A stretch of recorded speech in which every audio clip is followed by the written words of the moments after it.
reality of crime.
Hello, everybody. What's up? I'm Jay with Guilty of Crime, and we're back. Stephanie finally caught alive. Shout out to Stephanie Miljack, 6127. I wish we get those names back. What's up? Come on in, everybody. I know people are going to roll on in slow. I know you think you're watching another channel that's doing the press conference, but you're not doing it how we do. I guarantee you. So come on in, hit that like button, y'all. Subscribe if you haven't. Get a membership if you can. That is how we can support the channel. Patty in Vegas, shout out to you for becoming a member. You will not be disappointed. I guarantee you. Thank you. We got a lot today. Now, this is not just your typical, we're going to watch the presser and just listen to what they say because, well, you know, I got a lot to say. What's up, Ashton? How you doing, my friend? Good to see you. Rose Haley, good evening. Thanks, mods, for being here. Velvet Unicorn, come on in, guys. All right, so we're going to add this first of all so you guys can take a look at these two monsters that are officially now charged with the big capital M. We're going to talk about what that means, what happened, where's Emmanuel, and you guys might like this. I love it. Thank you to Tiff for doing this. Who does it better, Jen Soto or this other monster? Come on in, guys. I don't want to get started until you guys roll in because I got some really important, powerful clips and things to tell you, and I don't want you to miss it because even if you're on another channel, it's still not mine, and I still got a lot to say with the help of all the research and my lovely mods, the mod squad, right? The best mods on YouTube. And I'll claim that because they do a lot. It takes a lot of people to do all of this research and everything else. Now, I hope I don't, I hope I'm not having a wonky stream because a lot of things won't download for me right now. And I didn't want to be late, so I didn't want to restart. But I'm going to show you something real quick before we get into the serious stuff because this is going on right now. It's wild. It's wild. And hopefully it's not too soon. Social media doesn't feel that way. Neither does On the Tira. He went into court and said, hola, and he got attacked. He almost got arrested. Thank you so much, Shooting for the Stars, for the $4.99 super chat. So love watching you, me, keep it real. Thank you. I appreciate that. That helps support the channel. And I want to show you guys something before we get into it because it's just cracking me up. You guys can go on to social media yourself if you want to continue watching this and laughing because it lightens the mood a little bit. I asked my mods if it was too soon, and well, they didn't say that. So let me remove something here.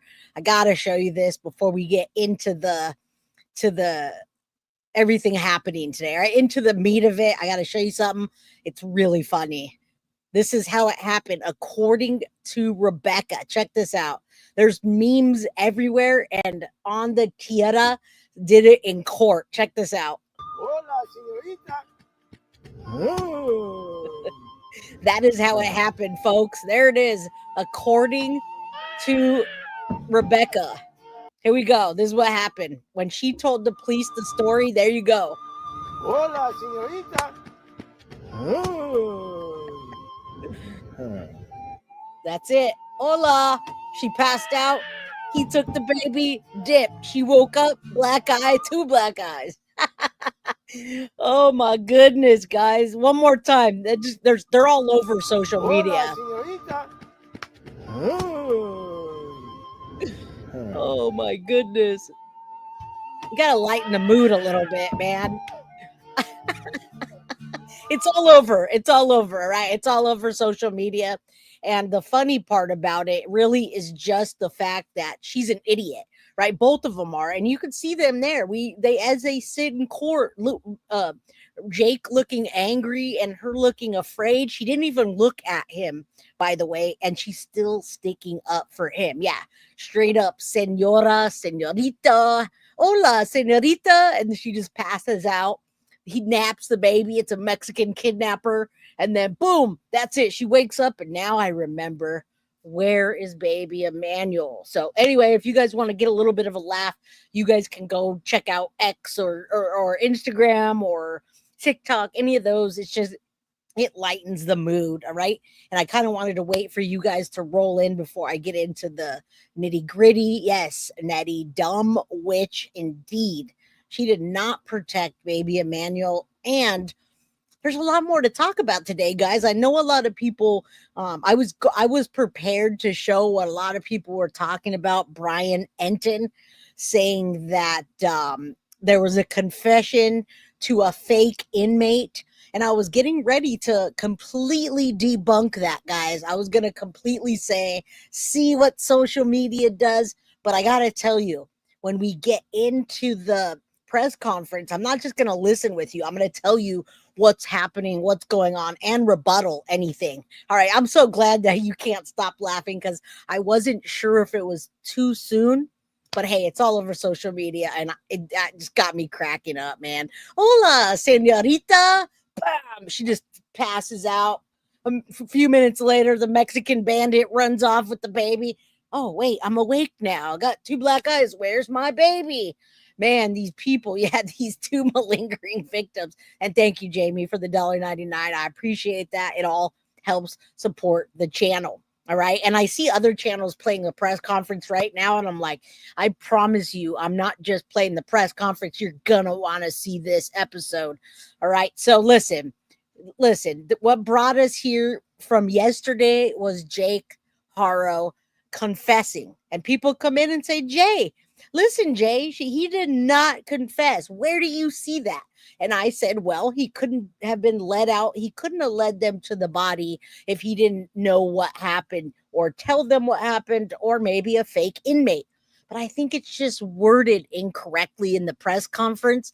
And I do want to tell you, not only, Lauren, you're right. I have an insatiable thirst for justice myself. This case has been weighing heavy on me. That's why I didn't stream yesterday, because I was waiting for all the information to come in so that I can catch it and put it all to you. All right. So listen, I'm just going to I got to debunk this and then say maybe the wording just wasn't properly worded to the press conference person that was taking questions. So watch, check this out. Right after that happened, I was going to come on here and say, guys, listen up, man. Listen here. They're wrong. Brian Enton was wrong. And maybe no one would fact check it. Maybe they wouldn't. But listen up. Just came out minutes ago that Jake Haro did, in fact, admit to killing Emmanuel Haro. He did. He admitted it, whether it was from a fake inmate or they want to call that, there's a certain name for it. Remind me, Foxy, or any of you, what the name is. In California, they'll put a fake inmate in, or a undercover. There's a name for it. They'll put them in there. They'll put them into the cell with you. And Perkins, yes, thank you, Michelle, and Synth and Foxy. They do that. They absolutely do that in California. They did that in the freaking in the Menendez case years and years ago. As a matter of fact, they had the Menendez brothers and O.J. Simpson right next to each other, and they did a Perkins thing. They did a Perkins, it's Perkins, whatever they call it. They did a Perkins. They planted someone in there, got them to confess to killing their parents. And again, I'm going to tell you, I'm trying to debunk the junk as we go. And listen, this is after the press conference. Listen closely. Jake Haro did, in fact, admit to killing Emmanuel, and Brian Enton stands on his word. Listen up. More breaking news. This is on that baby Emmanuel story out in California from our News Nation senior national correspondent, Brian Enton. Okay. So Brian is now reporting that the father of Emmanuel, the 7-month-old, the parents are accused of the murder, that the father has confessed to killing the child and putting his body in a trash can. Brian reported that. Now, there's some pushback, and we understand it, to Brian's reporting from local DA, but Brian tells us now he stands by his reporting and his sources that the father of Emmanuel Haro has confessed to the killing of the child and putting the body into a trash can in their home. Jake Haro, there's baby Emmanuel now. So this. All right, so do you hear that? This was him. This was everybody after that press conference. After that press conference, I went to go rename. Yes, debunk the junk is what we did in the Madeline Soto case. So right after the press conference, I said, damn it, Brian Enton did a 20-minute freaking video talking about the Perkins, California. It's a criminal defense. What the Perkins is, it's an informant to get a defendant's statement to build a case for committing a crime. So does that make sense? Let me put that up real quick. Okay. So they claim that Brian Enton claims that there was a Perkins informant that got Jake Haro to say that he rolled over baby Emmanuel and then threw him in the trash. And then they later disposed of his body. All right. So that's what they claim. So then the press conference comes and they say, don't listen to social media. They're making it worse, even though we're actually sleuthing and putting pressure on them. So that is, in fact, what he's standing on. And he's saying that happened. This is information just coming into Brian. We'll sort through it and give you some more background later. But it's a story, obviously, that we've been following closely for some time. We talked about both of the parents being held on $1 million bail each out in California on yesterday's program. But now Brian reports that Jake Haro, the father, has confessed to the killing. More on that as it breaks. Thank you for watching. All right. So they didn't like that either. When I say they, Brian Enton and everybody that reported on it was like, nah, this ain't cool. That did happen. And we're going to stand on that and we're going to prove that. All right. So we're going to start off with saying that it did happen and details will come out. There's no way for them to have done a search with Jake and him not have said anything. All right. Yeah, he does. It does. That's why I'm telling you, Suzanne, they said it was all not true. So I'm doubling back to you to tell you that they stand on it being true. So listen, come on in. We're just getting started. Thank God for social media in this case. And I got to say, I give them a lot of credit also for them talking about the things in the case that we need to know. And the number one thing that they said, which I'm going to show you in a bit, I appreciate the fact that they apologized. They literally fired shots at the judge. They say Emmanuel Haro would be alive today if father was in prison, and he was supposed to be, but the judge effed this case up. All right. So we're not just talking about the press conference. We're talking why we're here, why that happened, what the heck's going on. All right. So you see these two idiots in court, but let's take a look at what happened. All right. And yes, who does it better? You guys tell me. Good to see you guys. I see a lot of new people here. Tips and trends. What's up? Norma, good to see you. Cindy, mom was involved. Of course she was. Absolutely.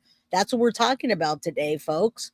We're going to talk about all that. So it's free to hit the like button if you want to do that for me. I did go ahead and take your suggestions and I signed up to the press enterprise. So I went ahead and got a subscription to that. And that's how I keep my channel going. So if you hit the thumbs up, I can keep getting my subscription and doing all the things to present the case. All right. So I got a press. I went and got the press enterprise. I signed up for that. Haro's charged with the big M word of son, 7-month-old Emmanuel in Riverside County. There's the two idiots. A Cabazon husband and wife were charged with the big M on Tuesday, August 26th, accused of killing their 7-month-old son, Emmanuel, whose body has not been found during an ongoing search that has made headlines, obviously, for the last 2 weeks.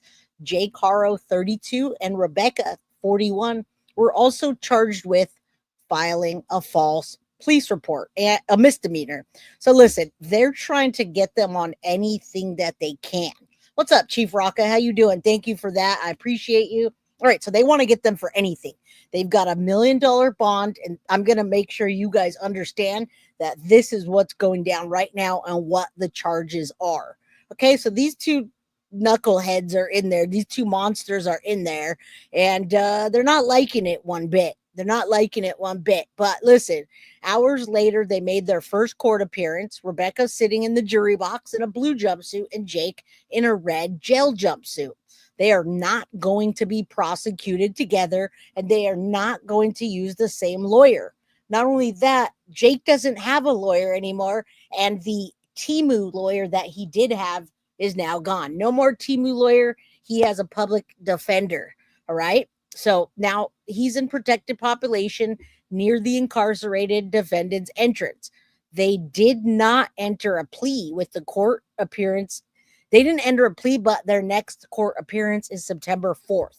It's unclear what evidence investigators have, but District Attorney Mike Hestrin scheduled a news conference today, which we're going to watch. All right. Last year, Hestrin personally prosecuted. Now, listen, this is important. He prosecuted a bodiless case. So, listen, no body. A lot of times you don't get a conviction. This guy is positive he's going to get a conviction on a bodiless case, which Owen Skylar Shover was convicted of the Big M near Moreno Valley. Teenager Aranda Briones. Hestrin hung the largely circumstantial prosecution on incriminating text messages and surveillance images, guys. All right. So the media, at least 36 strong, and Haro friends and family filled the 6th floor courtroom for a 3-minute hearing. It literally took 5 minutes, the entire hearing, guys. Of course, more media were out there. Haro friends on the Tira showed up and almost got himself arrested. All right. So we understand what happened now. August 14th is when we think this is when the charade happened, but many people say that baby Emmanuel was last seen August 10th. They claim it was August 10th at a Costco. So we're going to talk about that right now too as we go. All right. So there we go. There we see what's going on. We'll go and keep going with I'll let you see them in court. Thank you, Indy. Choo choo. You know what that means. She's starting a train. But you guys can just hit the like button. It's free. Just hit the like button. It's free. Check these people out in court. Parents of a missing 7-month-old now charged with murder in his disappearance faced a judge for the very first time today. Baby Emmanuel Haro has been missing for nearly 2 weeks now and is presumed dead. KCAL's Joy Benedict tells us what's next for the parents and investigators. Yes, Your Honor. Just 3 words were spoken by Jake and Rebecca Haro as they made their first appearance in a Riverside courtroom after being charged with murder in the death of their infant son. If you hear anything, please come forward and bring him back to me. Please just give him back to us. We'll forgive you. Of course, they had a And you know, he looks a lot different when he takes off his glasses. You can see that he hides behind those, so you can't see what a monster is, but we do. There's 222 people in here. Do me a favor, say a prayer that little Emmanuel is found and laid to rest properly, not in some dump or garbage or somewhere just out there rotting and animals taking his bones and his body. Please. I don't know how they sleep at night, but the devil does sleep at night, and the devil does do bad work all day, all night. All right. So I don't think the devil does sleep. So we're going to go with that. Let's continue so we can get to the fact that, and I love the fact that the district attorney called out the freaking judge. That judge effed up. That judge should have not given him 16 freaking continuances, dragging it out. And he ruined little baby Promise's life. And he did one day. That was a mistake. Huge mistake on their part. Lot to say 2 weeks ago when they gave an emotional plea for the safe return of 7-month-old Emmanuel Haro, who they claimed was kidnapped from the sporting goods store parking lot on August 14th. I got up off the floor and I didn't see my child. Someone took him from me. But investigators say they quickly noticed inconsistencies in their story. And 1 week after putting up flyers to find baby Emmanuel, they were both arrested at their home. We cannot represent both.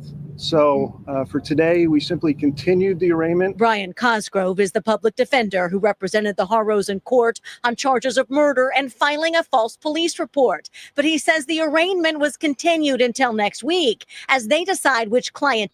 And that's good. We're going to keep following that. And I'm going to show you the charges so that you understand what's happening. And guess what, guys?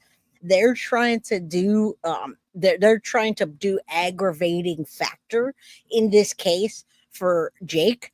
So Jake Haro nearly beat little baby Promise to death. They're going to try their best to get that case in as an aggravating factor so that this monster, now, just because California has the death penalty, sometimes they'll give the death penalty. Now, whether they execute is another thing. But I tell you what, death row in California is not a fun place to be. And that's what I believe they're going to go for, is the death penalty with that aggravating factor of baby Promise and beating her nearly to death. All right. So remember that. To keep and which to have reassigned. At that point, hopefully we'll have a police report, run a conflict check, and we'll decide to keep one, and then we'll conflict on the other. Despite the charges and numerous searches of the home and nearby. Don't worry, folks. We're getting into that next, and they are going to talk about the judge and who it is, and they're gonna point fingers at him. Trust me. I got you, Casey. Don't worry. We're going to talk about that. Yes, let's pray that Emmanuel gets the justice he deserves. Fields. Baby Emmanuel has not been found as memorials grow and this community wants answers. It is tragic. It is the loss of a child, someone who will never grow up. I just don't understand or fathom how parents can do this to their own kid. For although charges have been filed, the investigation into what happened to make detectives believe that Emmanuel died. Now, listen, what I'm doing is going over the case, but we're going over. I did watch that with you. I did watch that with all of you. I absolutely watched the presser. We're going to watch it again. And although the press conference said that, that doesn't mean that that's what's happening. Just because the press conference said that Jake did not confess, that's also not the truth. All right. Remember, context is king. All right. And we're the king and queens of context. And we know what that means. So context is king. Just because they word something a little bit different, it doesn't mean shite. All right. And yes, the feds can absolutely bring the death penalty. And that's discussed. That was absolutely discussed by prosecutors not on this case for the aggravating factor of baby Promise. Just because the presser said that now, just remember, context is king. All right. Just because you hear what they said, it doesn't mean that it means what they're saying. It continues as many here just can't fathom that this little boy is simply lost. It makes us very, very sad because he's just out there somewhere and he deserves a proper burial. The arraignment for both Jake and Rebecca Haro was continued until September the 4th. Bail is set at $1 million each. From Riverside, I'm Joy Benedict. All right, so I absolutely had to show you that one because you guys, man, yesterday we were talking about this and so many people, I'm sorry, I didn't mean to put that one. So many people messaged me and said, Jay, they let Jake out and they're probably going to let Rebecca out. I don't know where that information came from, but I wasn't even streaming yesterday and I was stuck on this dang case. I was like, I got to find this out. All right, so let's go. FBI involved. Let's get into this. All right, so listen, Emmanuel Haro would be alive today if Jake Haro, the father, was in prison, says the DA. We're going to listen to this together in a minute, so I'm not going to play it twice. All right. So Riverside County District Attorney Mike Hestrin lambasted a judge over a decision that kept missing 7-month-old Emmanuel Haro's father out of prison. Jake Haro was given a suspended sentence for a separate child abuse case in 2018, allowing him to avoid prison altogether. All right. The victim, Promise Faith, was only 10 weeks old at the time of the abuse and suffered from numerous injuries, leaving her permanently bedridden. If the judge had done his job, Emmanuel would be alive today, Hestrin said. Riverside County Chad Bianco echoed that sentiment, saying the baby's death was preventable in numerous ways, guys. All right. Now, baby Emmanuel's parents, Rebecca and Jake, were both formally charged yesterday with the murder of their son, and they were also charged with filing a false police report, which is not a big deal. Officials say they believe the child was abused over a long time frame and died of his injuries. Okay. All right. Officials believe they know where Emmanuel Haro's remains are, which is interesting that they even say that. I don't know if you see that. It says officials believe they know where Emmanuel Haro's remains are. All right. Officials believe they have a strong indication of where the baby's remains are, and said the parents are cooperating on some level with the investigation. For the time being, the case remains a no-body homicide. However, officials are confident their ability to get a conviction. All right. So he was first kidnapped, he was first reported missing August 14th. Many people believe it was many days before. All right. On Sunday, you saw him out there, Jake Haro, wearing his jumpsuit and looking at doing all the stuff, doing part of the search. All right. So let's take a look now quickly at what the press conference is talking about, and then we'll get into that even further. I'll show you the charges as well. All right. So let's look here. Let me get this out. All right, how you guys doing? Chad Bianco's an amazing sheriff, and I'll look for the judge in that case. Jake's type of dudes abuses anyone smaller, and Yep, absolutely.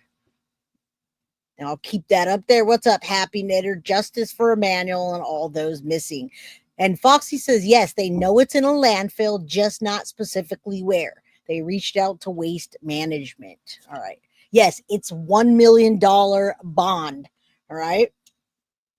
They're not getting out, guys. They're not getting out. The judge's name is being protected in the San Bernardino. Oh, okay. I thought they mentioned his first name in the presser, but if that's the case, then it's probably better. Thank you so much, Rosie.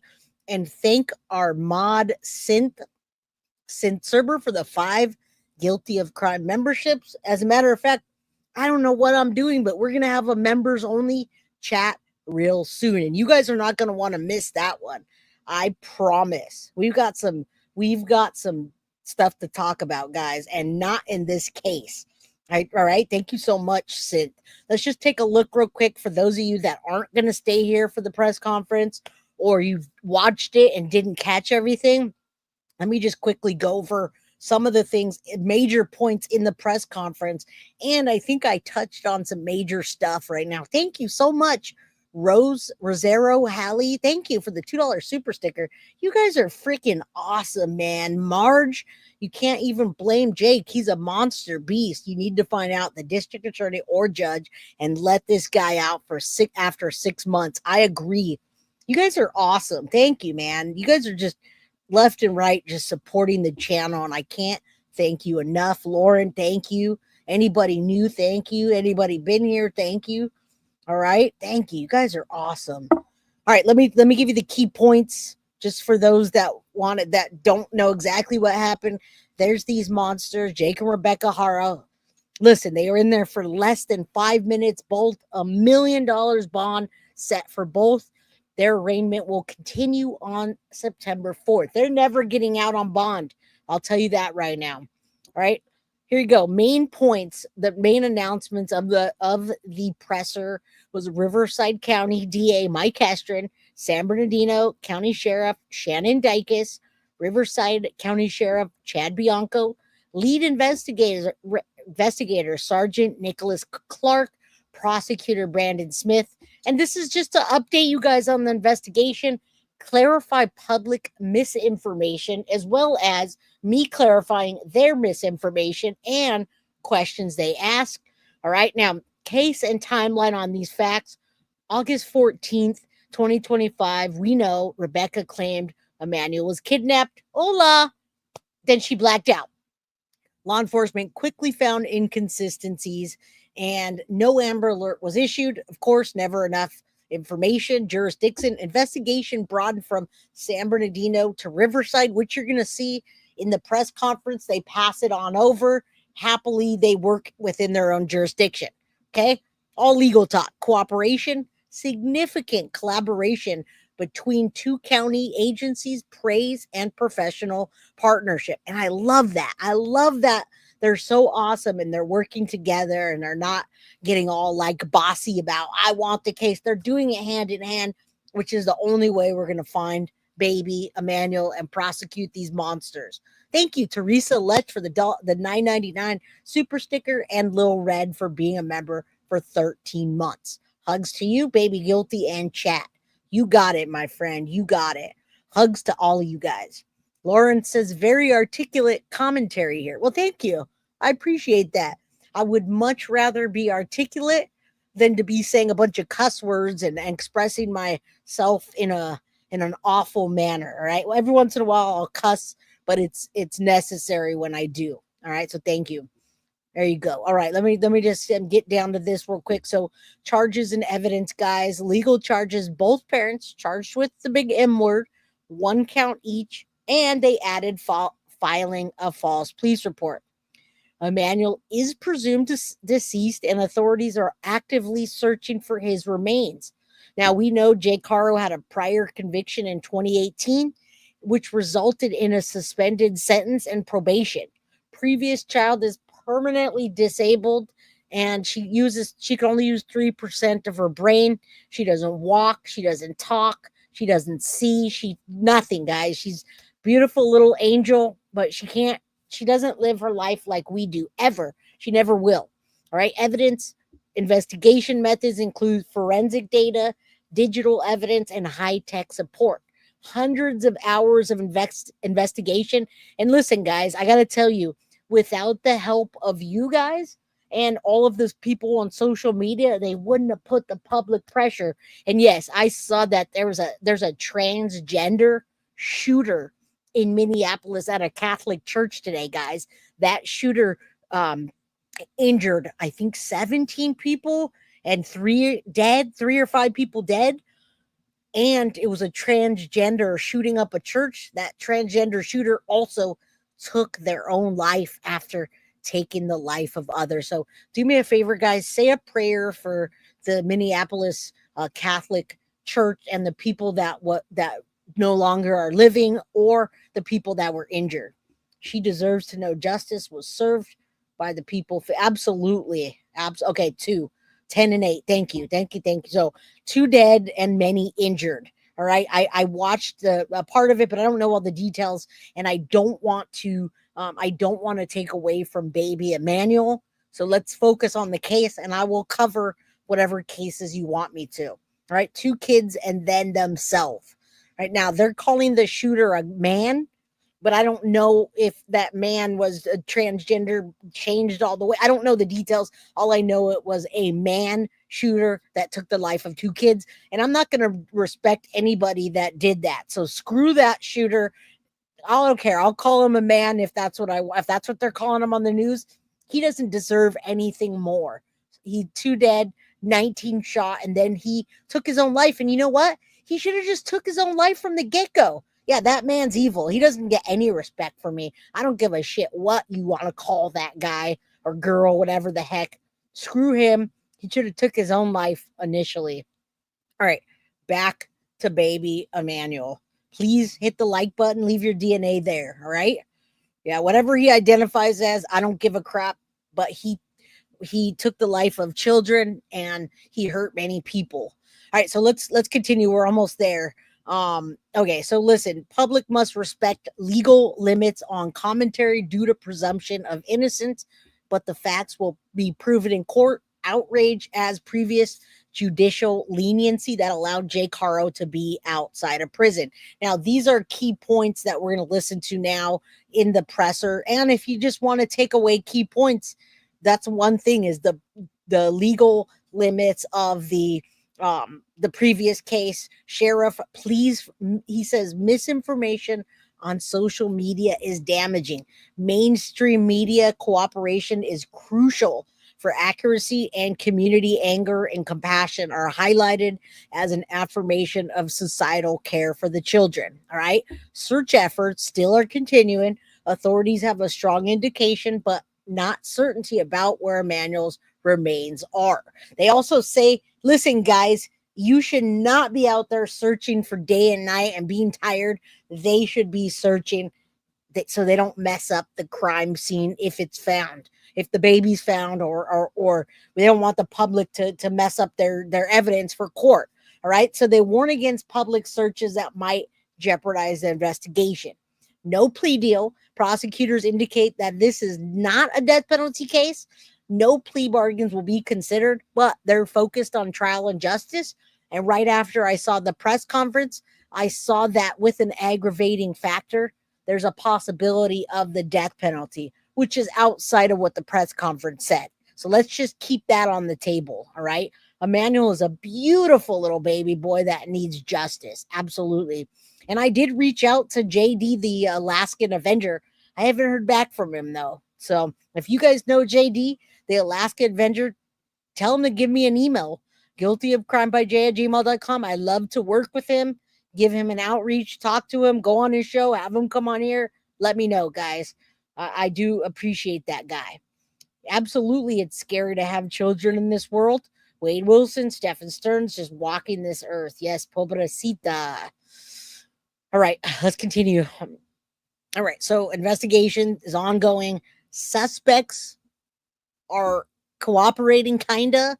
Prosecutors believe Emmanuel suffered months of abuse before his death. Both parents fully aware of the circumstances. Now, listen, no evidence of CPS involvement with Emmanuel prior to this case. He did not have anything to do with CPS or calls or anything. It's like the radar just went right by him. All right. Now, arraignments are scheduled for September 4th, just a few days away, and no additional suspects are identified at this time.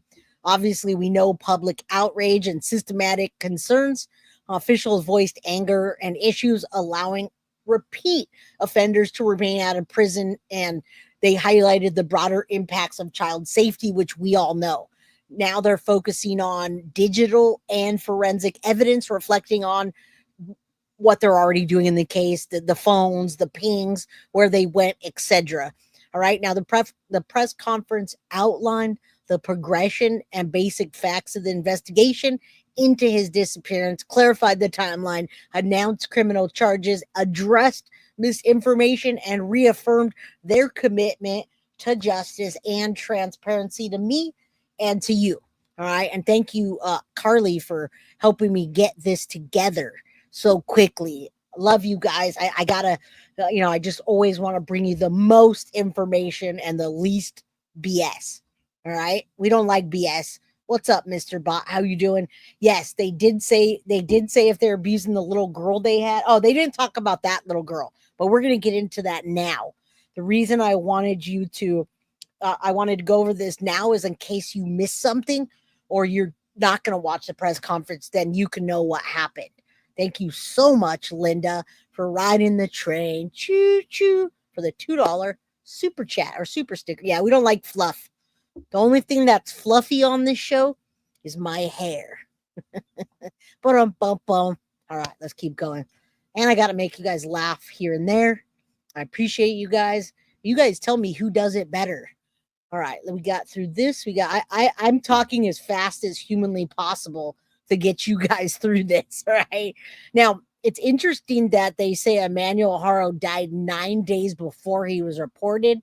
I ask you how they know that. I don't know. So let's all right, let's let's get into the presser, guys. Let's do this.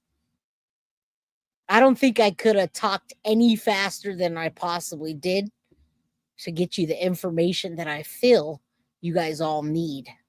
All right, let's I got 2 of these bad boys going. Hold on. We get to skip all the junk here. Oh, this one's better. Hold on. They got this one time stamped. And you're going to see how it changes hands, which is what they have to do when there's different jurisdictions. All right. So we're going to use the Core TV feed and we're going to boost your sound up. But not only are you going to boost the sound, you want to make sure that you check which ear it's in because it does only play in one ear, I believe. My name is Mike Hestrin. I'm the Riverside County District Attorney. Welcome. I want to do a couple of things today. First thing I want to do is introduce the individuals that are here on stage with me. First off, to my far left, we have Riverside County Sheriff Chad Bianco. We have San Bernardino County Sheriff Sergeant Nicholas Clark. We have San Bernardino County Sheriff Shannon Dicus. We have Assistant District Attorney Brandon Smith, and then myself. So someone who's not here, I want to thank as well, or introduce as well, Jason Anderson, San Bernardino County District Attorney. Why is it I want to thank, first I want to start by thanking these gentlemen up here. Hold on. I want to thank. I feel like it's skipping, but I'm assuming that it's that, right? And yes, put your subtitles on because many times I talk fast so you guys can get the information you need. What's up, TDB? All right, let's keep going. Rebecca had been hyperventilating like Jen. Oh, she was hyperventilating better than Jen. You're right. All right, I put on the subtitles, guys. Let's go. Thank the San Bernardino County Sheriff's Office for their professionalism, their cooperation, and the great work that they hear so far. I would just want to thank use Jason one, Anderson, guys. the San Bernardino One of these. DA's office. His Bureau of Investigation has recently formed a high-tech crimes unit. They were instrumental in helping us with this investigation. Let me tell you how things are going to go today. There's going to be several individuals that make statements appear, and then when we're all done with the short statements, I will come back up and we will have a question and answer. Hey, my friend. I will take questions. I will take all of your questions till there are no more questions. Having said that, there's a lot that we can't say, that I can't say, that nobody up here can say. And the reason is that the defendants in this case have been charged with crimes, serious crimes. And so now they have a presumption of innocence that applies to them. They're innocent until proven guilty in a court of law. I'm not allowed to. Yeah, and this is like the fluff that's passed over. I didn't want you to miss anything just in case you did earlier. So everybody, do me a favor, come on in, sit down. If you just roll in, don't worry. There's a lot of information in the beginning. You can go back and watch it. And if you have questions, guys, you know I'm not a lazy host. I'm farthest from a lazy host. So while we play this, feel free to blast your questions at me so that I don't have to sit there and just I can chat. All right. Blast your questions while we play this and we'll stop and try to answer them, et cetera, et cetera. Prove my case in the court of public opinion. And so there's a lot that we can't say in terms of the facts and the evidence. For that, you will have to come to the court and to the various hearings and see how the case plays out. That's true. You're right about However, having said that, I was thinking that too. It's appropriate to have a press conference because it was the defendants in this case that had a press conference first. And they did so in order to tell the public, the media, and ultimately law enforcement that their child had been kidnapped. When in fact, that's not what occurred. And so we're here to clear up some misconceptions and to explain how this case unfolded in terms of the investigation. It involves 2 counties working very well together. I know everybody up here on this stage, we work well together normally, but in this case, I'm very proud of the work that was done by Riverside County Sheriff, San Bernardino County Sheriff, my office, and also the District Attorney's Office in San Bernardino County. All right, so we'll go ahead and kick this off. I'm going to bring up first San Bernardino County Sheriff Shannon Dicus. All right, so we went over this, and I'll be happy to answer anything, guys. We did the detailed work. First of all, it starts out with District Attorney Mike Hestrin, and he passes it off to Shannon Dicus. All right, Mike Hestrin, Shannon Dicus, Chad Bianco, Nicholas Clark, and Brandon Smith. All right, feel free to keep asking those questions, folks. Thank you, Mike. To Mike's point, I want to thank all of you in the media for covering this, specifically the parents' initial statements to the public while we were trying to find Emmanuel. They became critical as we continued through this investigation. But I want to talk about a little bit about the process because we've seen a number of questions related to Amber Alerts and things like that. So I hope when I finish this that everybody understand kind of the course of the investigation. But the investigation started for us on August 14th when Rebecca Haro reported that her son had been kidnapped. Folks, within 24 hours through video surveillance, we found inconsistencies in Rebecca's statement. And as a result of that, there was no other vehicle to put out on an Amber Alert or anything. And I know many of you were wondering why that didn't occur.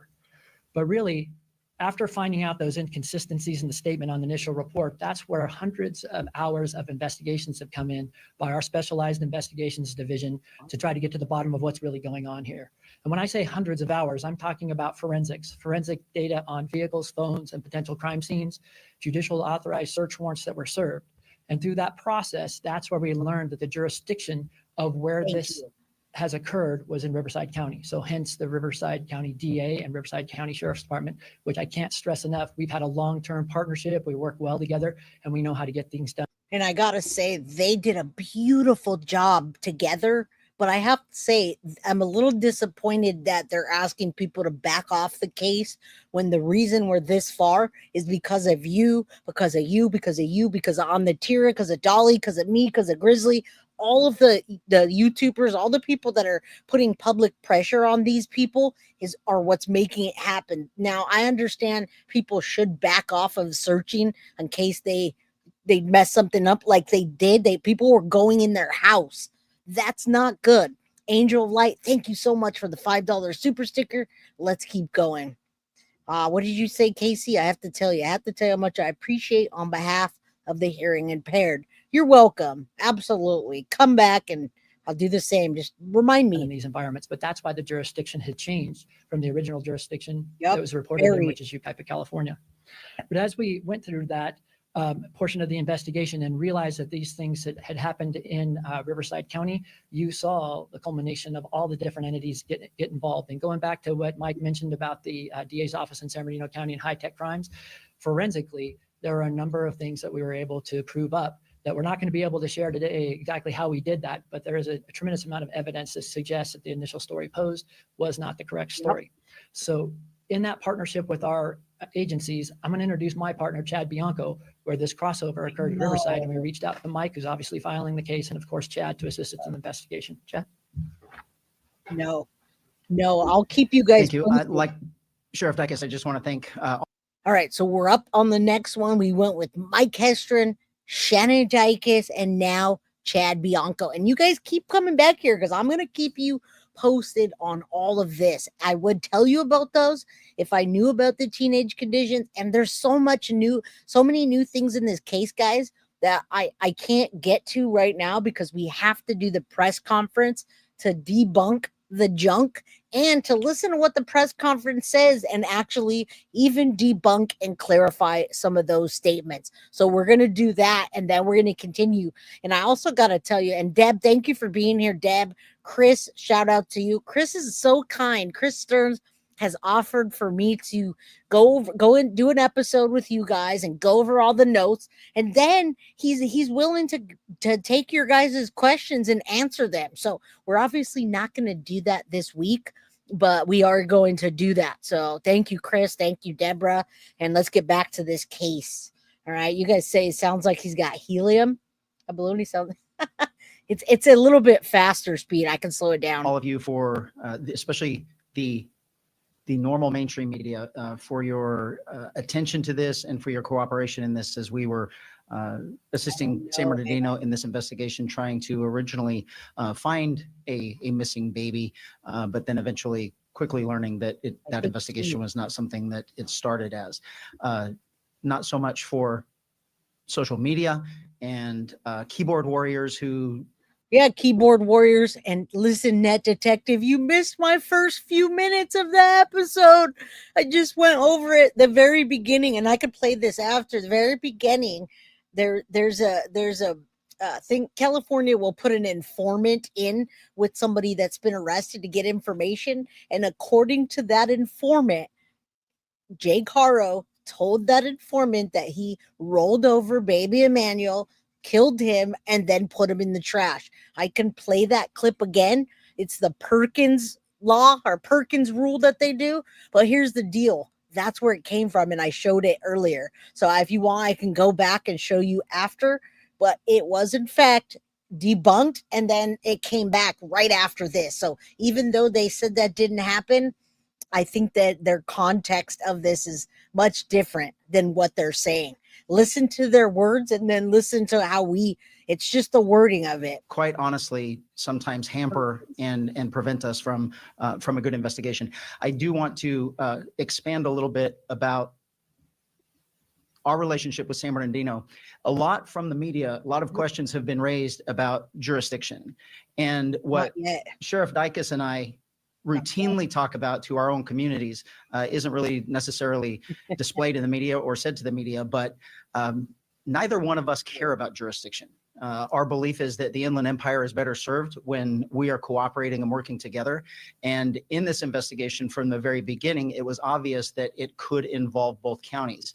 When something like that happens, particularly in this case, the original investigation began with Sheriff Dicus, and if he chooses to take it to the end, he will, which obviously he did. And my position is Sheriff Dicus is responsible for this and the assistance of my department. So there is no asking us. There is no anything like that. It is, we have to serve our public best. So that'd be great. Net Detective, just stay here with me, and I'm going to show you that before the press conference I played for you, because I watched the press conference when it was live, and right after this, in fact, Brian Enton came back on and said, I stand by what I said. Jake Haro did say that he threw baby Emmanuel in the trash. So although this press conference says that, I'm correcting it, and I'll show you again if you stay here. Just let me know if you're here, and I'll do it. And I'll even show you a little meme out there. Hola. And he has every single available resource that the Riverside County Sheriff's Office has to offer to make sure that we provide justice in this case. This is an extensive investigation with both agencies that ultimately is headed by the supervisor of the Detective Bureau from the Sheriff's Office in San Bernardino. But the cooperation, as you can see, between the both counties is what is going to bring this to a successful conclusion. There is absolutely nothing, no crime more important than the injury of a human being, particularly a child. And the amount of resources that were expended to find this baby and to ultimately bring the people to justice responsible for the loss of this baby, I can't even tell you the amount of resources that were expended in this. It is a massive investigation that will obviously be ongoing, and we appreciate your efforts. This involves a lot of things, though, from us, and hopefully there are more questions to be answered, but I'll end it by saying this before we get into more questions specifically about this case. This was preventable in numerous ways. The amount of response we have had from the public, the enormous anger that a child was not only originally thought to be kidnapped, but then presumably murdered, kind of warms my heart a little bit, that there is compassion still out there. There is care about other people. There is, people actually do care about other people. Yep. There is absolutely nothing worse than harming a baby. Broken bones, nothing worse, injuries, life-altering trauma. And had that case been successfully handled how it should have been, this is fantastic. Emmanuel would still be with us today. So absolutely right. And Emmanuel wouldn't even be with us because he wouldn't have been conceived, which somebody said. But if he wasn't conceived, this wouldn't have happened. You know, coulda, woulda, shoulda. All right. And I want to, Net Detective, I'd love to show you about I'd love for you to stay here and I can show you the Brian Enton thing. Even if you believe me, I love to show the proof, my friend. Now, let me address this real quick because I see chat talking about Rebecca being a victim. But you're right. When it not only comes to your baby, protect them, but she straight out has had the opportunity time and time again, and she keeps lying. She's not in the throes of Jake anymore, and she keeps talking about what a good guy she is. At Joanne, they are not getting out on bond. They have $1 million bond each, and they're never going to make that bond. All right. Yeah, I think that he would have existed with better parents. Absolutely. But he would have been another angel baby. We don't know if it'd be Emmanuel, but you know what I'm saying. And I'm glad that this law enforcement officer, this sheriff, I'm so glad that he acknowledged if the judge would have done his freaking job, Emmanuel would be here today. Yes, brainwashed, syndrome. There's a victim that becomes an abuser, and then there's Stockholm syndrome, if that applies. Thank you all for taking the time and the effort to make sure that the world sees this investigation, and we will successfully bring it to conclusion with the help of both DA's offices. They got two Sheriff, on there, guys. I neglected to mention that Sergeant Nicholas Clark is the lead investigator on this case. So even though he's San Bernardino County, he will be functioning as the lead investigator on this case, which is ongoing. The investigation is ongoing, even though we have filed charges. And then Brandon Smith is going to be the lead prosecutor on the case. I know, you never obviously hear Riverside that. County prosecutor. And awesome. with that, obviously, you all know, yesterday in court, we filed murder charges on both Jake and Rebecca Haro. We also filed filing of a false police report. And with that, I will take questions. I know you're going to have a lot of questions. I do want to lay some ground rules. This is important, guys. The question. The way we do it here is don't shout at me, no chaos, just raise your hand. I ask you to ask me one question at a time. I'll do my best to call on everybody.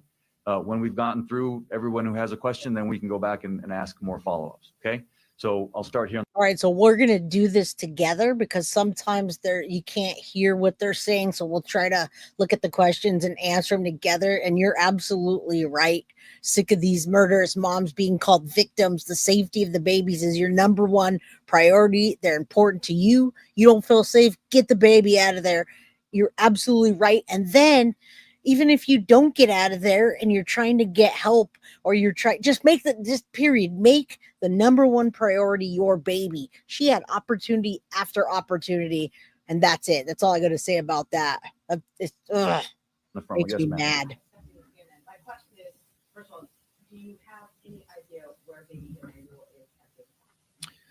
You know, yes, we have a pretty strong indication of where the remains of baby Emmanuel are. So that investigation is ongoing at this time. Yes, go ahead. Matt Johnson, Court TV. What was the information that led to the initial search off the 60 in Moreno Valley? Sheriff, you want to take that? I'm not going to go into grave detail about that, but there is some level of cooperation with the suspects involved in this, and we're trying to locate that, and our job is to follow every lead. But for the rest of the room here, we have to understand what you're dealing with is an experienced child abuser that is aware of a previous case, that is aware of evidentiary things that we are certainly concerned with. So we're going to take every step to not only work with any suspect or witness involved in this, because at the end of the day, we have to bring a case to Mike and they have to charge it. And we have to make sure that every single thing, no matter what is told to us or what we discover in terms of evidence, is the right thing and that we follow it up extensively. Prayers for you. Okay, who's next? I'll go to you first and then to you. Go ahead. Do you believe you know how baby Emmanuel died? It's not on Brian's page. I'll show you in a little bit. The filing in this case reflects our belief that baby was abused, victim of childhood abuse, and that eventually, because of that abuse, succumbed to those injuries. That's what we believe. Sure. Maybe that's I noticed on the arrest records that you have Jake Haro as murder with malice and also another murder charge as well. Is there a second murder? We charged both Jake and Rebecca with murder. Okay, so they're asking the questions that maybe you guys are asking. It shows up as 2 M charges, but really it's 1 per person and then falsifying a report. So, but prior to this, they were threatening to charge murder with malice. Okay. And then that's not what they're doing now. It's just the murder charge and then falsifying a report. And we'll see what happens next. We haven't heard about the 911 call yet. They haven't released that. We haven't heard from any of the children in the house. We haven't heard from the grandma again. We haven't heard from any family members that were originally sticking up for the family. But I promise you, we will get on that when we hear it. That's what he just asked about the charges. Who's next? Yeah, go ahead, Rob. This is in reference to what Kat was talking about. Can you go into some detail about that case in 2023 and what happened there? Sure. Okay, now listen, now we're going back to the 2018 case that got drug all the way out to 2023. All right. Everyone's a victim. No innocent, defenseless baby is the only victim. I agree. All right. And you guys can absolutely agree to disagree. Bernadette, I see that you were in a horrible relationship prior and you've had that experience. So, you know what? To each his own experience, and they're going to get punished by the higher up and the court system. You can do what you need to do, but if you don't protect your children from a monster, then this is what happens, what's happening right now. Yes, I will. So in 2018, Jake Haro with his ex-wife, there was another child who they were prosecuted for child abuse as well, child neglect, cruelty. That child was also an infant, and that came to the courts, arrested in 2018. It came in to the courts in 2023. We had charged various felony crimes, child abuse, child cruelty. And our indication or what we wanted out of the case was prison. We believed it was a prison case and that Jake Haro should have gone to prison. Jake Haro pled straight up to the court, which sometimes reporters get this wrong and you call it a plea bargain. Judges are not allowed to plea bargain. Defendants can plea bargain with the prosecutor, but when a defendant pleads up to the court, they plead to everything that they've been charged with, and they're essentially throwing themselves on the mercy of the court. In this case, a judge here in Riverside County, happened to have been a visiting judge from San Bernardino County, gave Mr. Haro a suspended sentence, which means, if I can translate for you what that is, it means that instead of sending him to prison, he chose to give him probation and suspend prison time sort of over his head, meaning that if he violated his probation, he would then go to prison. My prosecutor in the courtroom objected to that and said on the record, we object. We think it's a prison case. You should send him to prison. And the judge. So you listen, it's the judge, guys. It's the judge. It's the judge. It's the judge. It was the judge. It was not the prosecutor's fault. It was nobody's fault but the judge. Now, it was Jake's fault for what he did to that 10-week-old baby that now she's doesn't ever have any kind of quality of life except 3% of her brain power and no other kind of anything. I don't know, but he took everything from her but her life, and this will come out, and I'm sure they will name eventually. We'll find out who the judge is. I think they're protecting the safety of him right now. Decided, as is the judge's right to do in that case, he decided that Mr. Haro deserved an extra break and gave him probation and basically 180 days of work release, which ends up being like community service. Because they say it's not connected. I will say that it was an outrageous error in judgment by this judge. And I don't have any problem saying that. I'm not attacking the judge personally. That decision was absolutely outrageous. Mr. Haro should have been in prison at the time that this crime happened. So he's literally placing the blame on the judge. And I hear that they sealed the case in the name of the judge so that people don't attack the judge. And we don't want someone to go over and take the life of the judge. We want the judge to be held accountable, but we don't want vigilante justice. So, I mean, I'm so glad that this guy is telling us that. That was the number one thing that stood out to me. Now, does it mean anything? It doesn't unless they prosecute fully this time. And yeah, the judge should be held accountable. Now, you say the judge is Jorge Hernandez. I'm going to leave this up there. If that's the case, let me know, guys. A lot of people are local. That might be the judge, and that judge does need to be an example. And if that judge had done his job as he should have done, amen, Emmanuel would be alive today. And that's a shame, and it's an outrage. And I hate to say that, but when our criminal justice system breaks down, I'm going to just call it like it is and tell you it broke down. It's not how it's supposed to work. The judge had obviously meant well. At the end of their sentence, he told Jake, I'm giving you a big break today. Don't mess it up. But I want to point something out to you. I want to read to you the injuries. The child's name is Carolina. She is still alive today, but she is permanently bedridden. She has permanent damage, cerebral palsy, that is a result of long-term child abuse. I want to read to you the injuries that were presented in court to this judge at the time of that previous prosecution. Acute fracture.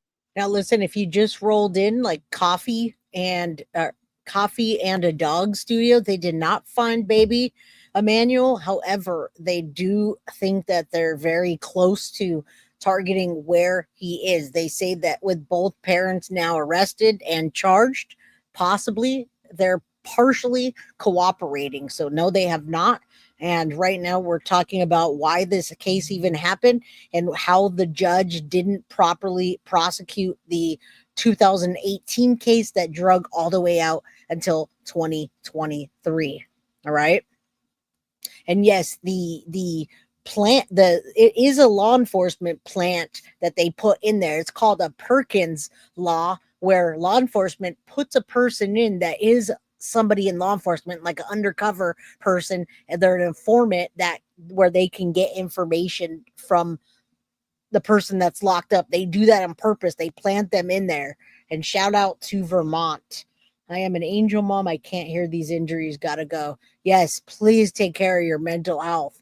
And thank you for being here. Please do come back. Fracture of the posterior left rib, fifth rib, healing fractures of the posterior lateral 6th, 7th, and 10th through 12th ribs, healing fractures of the 6th and 9th through 12th ribs, partial bone fracture of the skull, brain hemorrhage, significant prevertebral soft tissue swelling of the neck, and a healing tibia fracture of the right leg.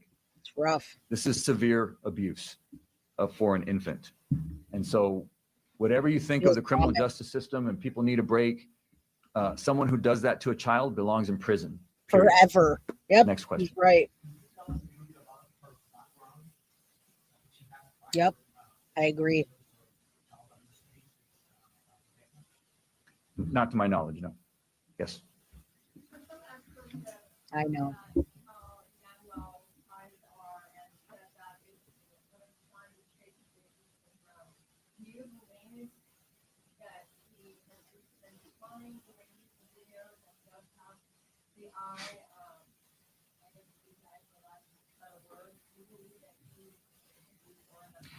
You know, I'm not gonna, I can't speculate. What I'll say, I'll repeat what I already said. We believe that Emmanuel was severely abused over a period of time, and that and that also answered your question that was up here from before. What we speculated was absolutely more than likely the case. We showed progression pictures of baby Emmanuel from the time he was born up until recent pictures, and he definitely changed. His demeanor, his weight, his health, his eyes, a lot of things about him changed. And the law enforcement are talking about, the police and the press are just talking about how they absolutely believe this was not an isolated incident, and that baby Emmanuel died from a progression of abuse until finally it took his life and they had to discard his body. All right. And the baby was renamed to Promise. The aunt now has both children. That's the reason for the filing, the way it was, is that he was abused over a period of time. Both parents would have been aware of that abuse. I've already called on you, so I'm going to exhaust. Yes, sir. Yep. Yep. No, one question, sir. One question. Just because you say "and" doesn't mean it's. I didn't say that, sir. I didn't say I know where the remains are. Oh, he's getting mad.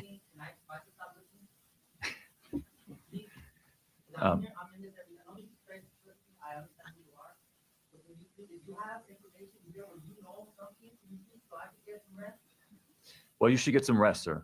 You should get some rest. But no, I can't share with you anything.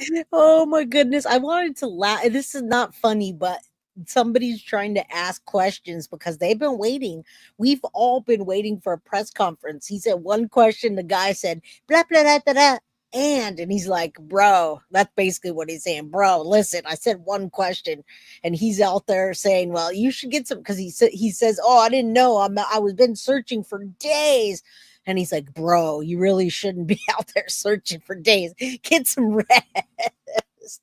And thank you, Judge Jorge Hernandez, a judge who's in Superior Court of Riverside County, is to be the alleged judge that did not prosecute correctly. All right. Is that on the tira? Asking the question? Yeah, and he almost got arrested because he walked in and said hola to Rebecca Haro. Man, that guy, he's good. Look, there are professionals that are looking for the remains of this child. If the public has any information, then we ask for their help. So we don't know exactly where the remains are. We have some ideas in terms of where we're going to look and where we're going to continue to investigate. Yes, sir, all the way in the back.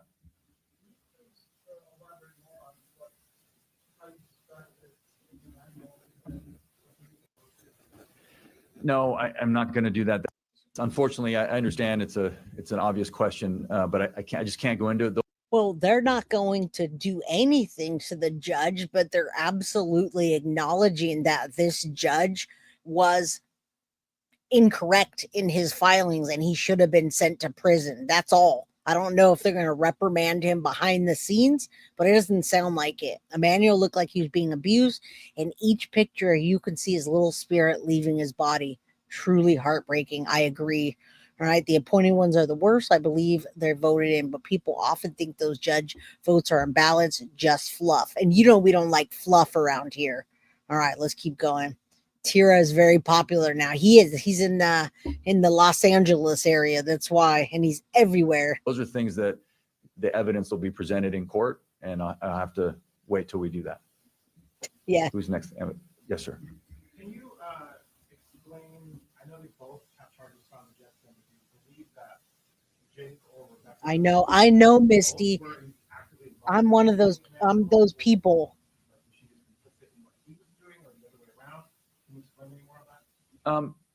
All I can explain is what we've filed. We've filed murder charges on both of them and One making a false police report on both of them. So you can extrapolate that we believe that both of them are guilty, that we can prove it's guilty beyond a reasonable doubt for both the murder and the filing of the false police report. You know, how it breaks down as to who did what, that also has to wait for. He is going through chemo. That's go this way. Okay.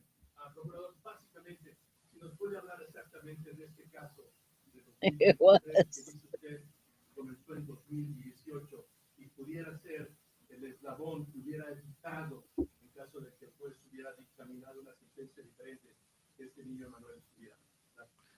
Pues ya dije lo que puedo decir. Fue una tragedia increíble y no hubiera sucedido.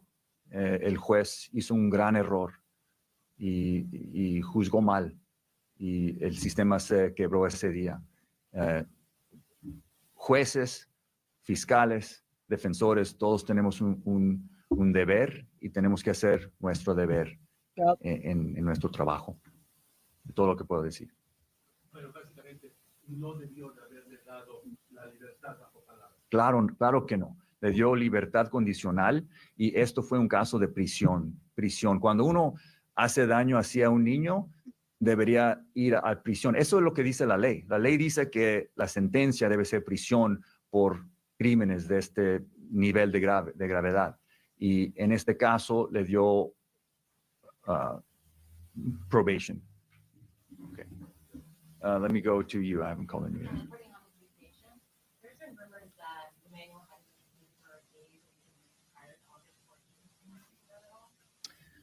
No, unfortunately, I can't. That has to wait for the trial to come out. Yes, sir. Given the history that Jake has been obviously, We have to wait for the trial, guys.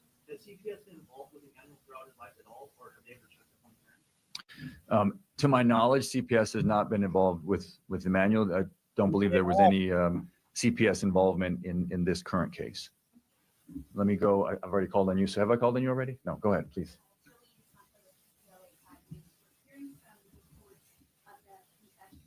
I don't know why this internet is shit. Hey, Kelly. Good to see you. I can tell you that that's not true. It's there's no confession made in jail. I'll go back there and then I'll come back. All right, so we're going to stop there for a second. Context is king, guys. He just said that, so they asked, you can kind of hear, they asked about, did he confess? And what they asked was the wrong question. So he shoot him off and said, no, there was no confession in jail. Technically, he didn't confess, but he didn't confess in jail, and they're not talking anything about the Perkins law. So the wrong question was answered, and I'll show you that afterwards. And the old girl said someone kidnapped the baby. Huh. I'm not sure about that. Let's finish this. Back to you, Rob. Yes. Go ahead, sir. They said they're not doing plea deals.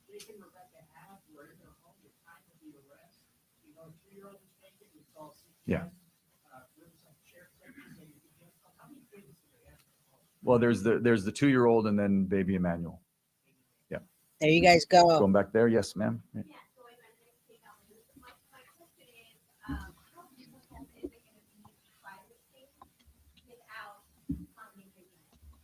You know, a no-body homicide is always difficult, but obviously with an infant, we know that baby Emmanuel didn't, leave on his own or is not, didn't leave town. Obviously, it's a little different when you're talking about an infant, but we have a lot of experience in this county trying no-body homicides, and we're confident that we can gain convictions in this case. Yes, ma'am.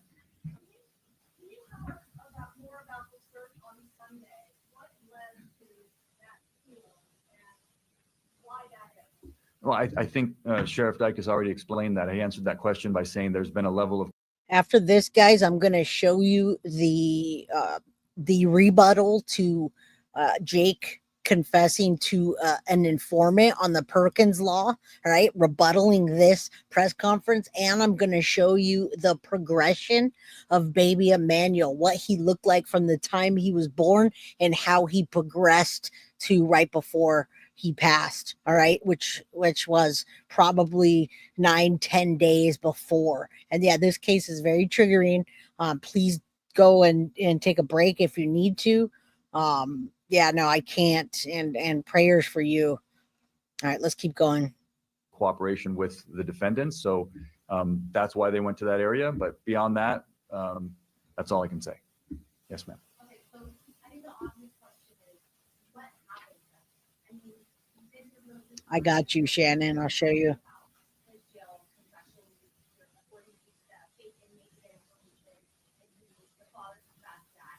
Well, see, that's not true. So I don't know where you. Well, no. See, He gets this is pissed. what happens Look at when you've got all these folks out there online. All right, so he's getting mad. He's trying to take the rumors out of this. That's the whole reason for the press conference. Now, Vicky, I love your question. You can't appeal because you think a judge is wrong. The judge sets the precedent for the court. The judge puts the rules. If the district attorney says something, the judge can say no. You can't appeal a case that didn't get any time. He got 1 day. He closed it. He gave him his sentence, and that was it. You can't appeal from that. So it's just what it is, unfortunately. And I hope that they reprimand this judge not only publicly but privately. And there was no CPS involved in anything with baby Emmanuel. He just wasn't on the radar. OTT is talking now about JH. What's JH? Jake Haro? Okay, no problem. Let's get through this, and then we'll go to whatever else we need to.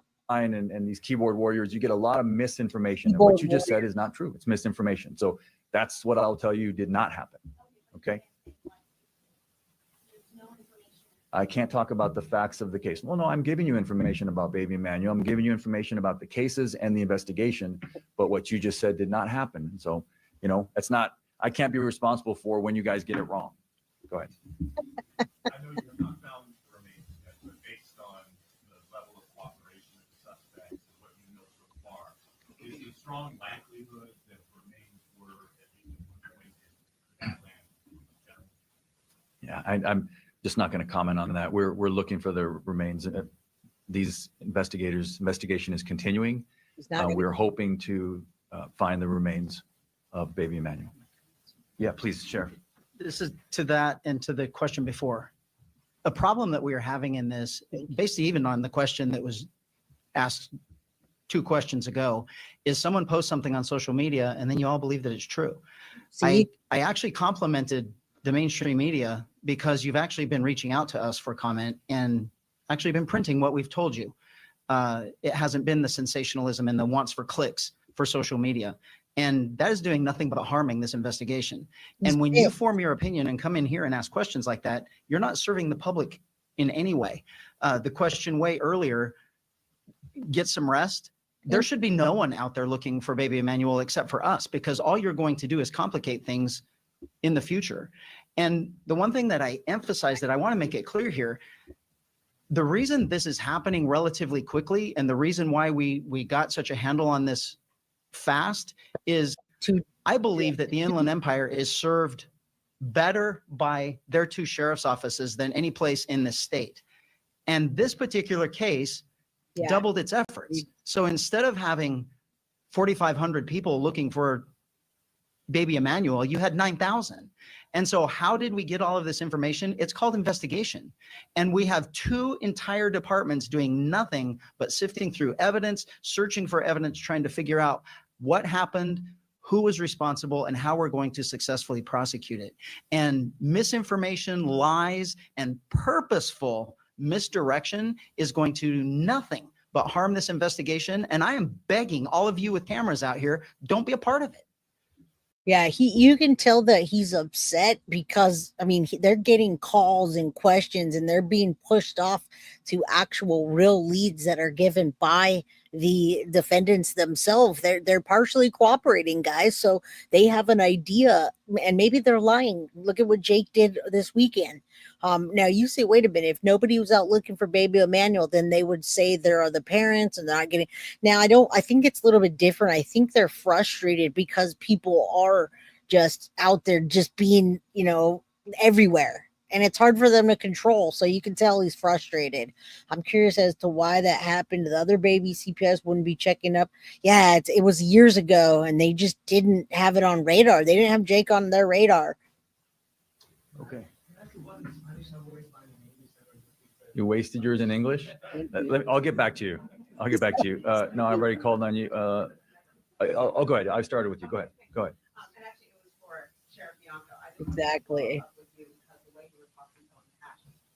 About what should never happen with that injury to a child. How does this compare to other things that you see? You mentioned broken bones in children. You impacted me by the way you said that. So I wanted to know how this impacted you. So I have to, you know, cops get a bad rap of being just heartless souls. I will tell you that most police officers are parents, either dads or moms. And there is nothing more traumatic for us to go through than an injury, a death, or harm to a child. Nothing. And there is absolutely nothing that we want more than to bring these investigations to a successful conclusion. Right.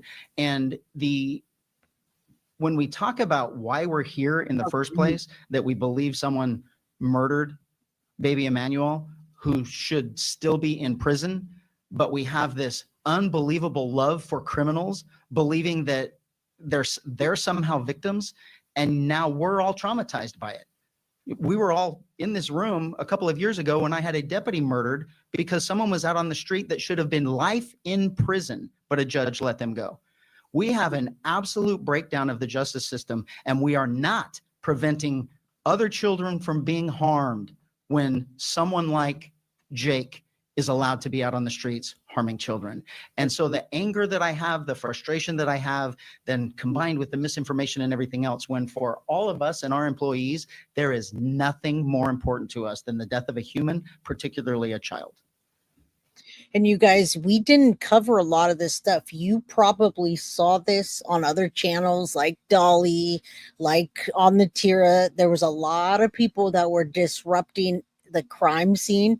There was a fire that was next to the house that people speculated to be them burning evidence. There's a lot of stuff that these people have had to deal with, and fast. This has been a short time frame of just information coming, fake information, real information, and everything in between. All right. So he's trying to let people know that they just need to not disturb crime scenes and let them do what they need to do. And I feel his frustration. I do. I'm gonna try to work. I'm going to work the back. Yes, sir. I know. Well, we've got a lot of evidence. We're going to have to play that out in court. I can't lay it out here today. Okay. So yes, right next to him.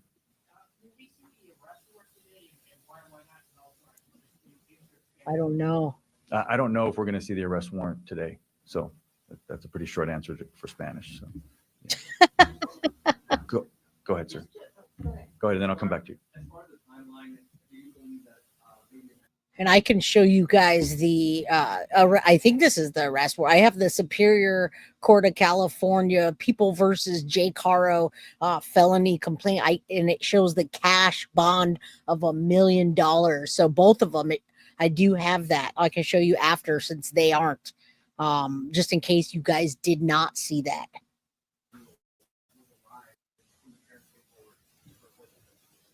I just can't say. I'm not going to give a timeline. Obviously, baby Emmanuel, we have a theory as to when his death occurred. No. So, and then I've also shared that we believe that when the parents came forward, it was to tell the public something that wasn't true. Damn. Going which way? No, $1 million cash bond. Oh, 10% of $1 million? What, 100,000? There's a lot of witnesses. Investigators are tracking down every lead. I'm not going to focus in on who's a relative and who isn't. There's a lot of witnesses in the case that are shedding light. Yes, ma'am.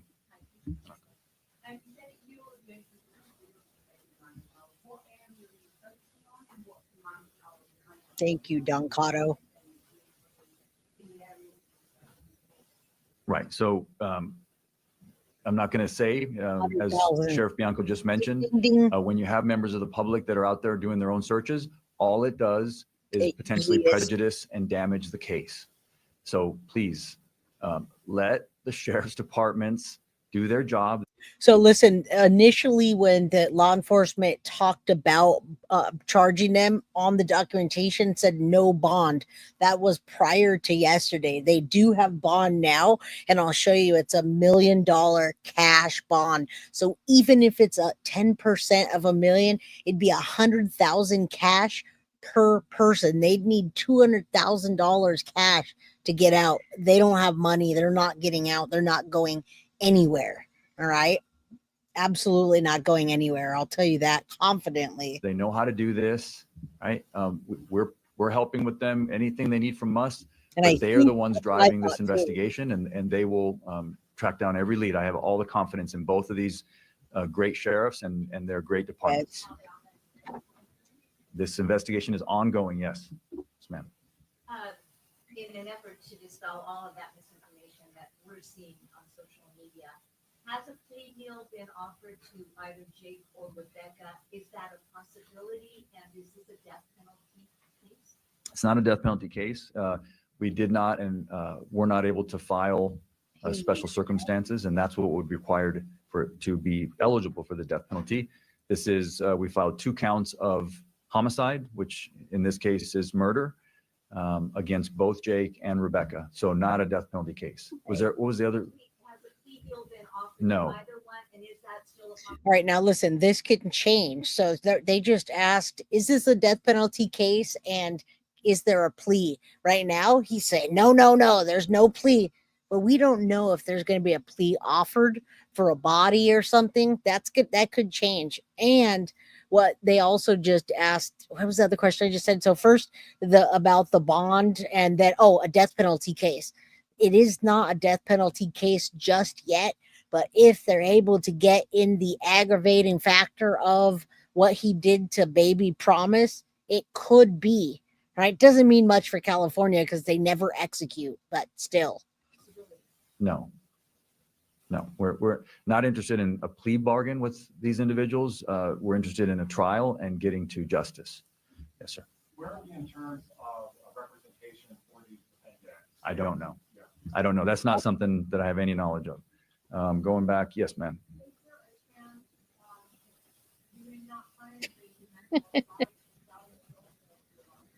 That's funny. I think you just answered your own question. Of course, this is an investigation. We're searching for evidence. We've got two great sheriff's departments doing what they do best. So if there's a chance to find baby Emmanuel's remains, these men and women of these two agencies will do it. Yes, sir.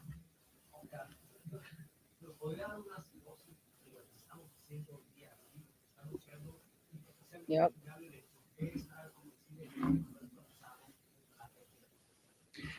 Estamos aquí porque estamos acusando formalmente a Jake y Rebecca Haro de homicidio y de presentar un reporte falso a la policía.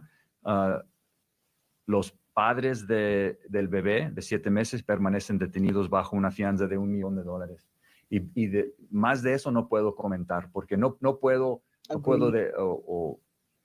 hablar sobre la evidencia en el caso porque eso tiene que suceder en un tribunal, en corte.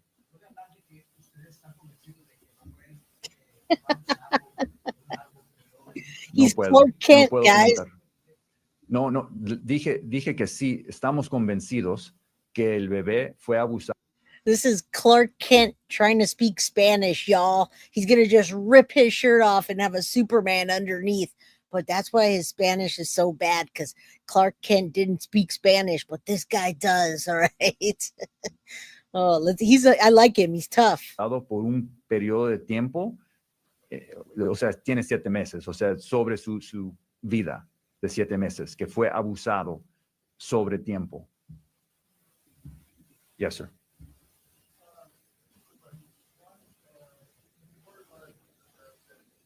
They have not found the baby. They might be narrowing down where he is, though.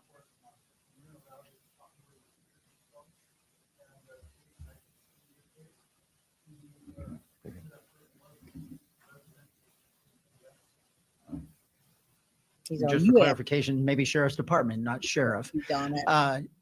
There was a call for service that was generated by Jake that we investigated concerning a child abuse case, and that's all I can give you on that. And it was in Moreno Valley. No, not at this time. Thank you.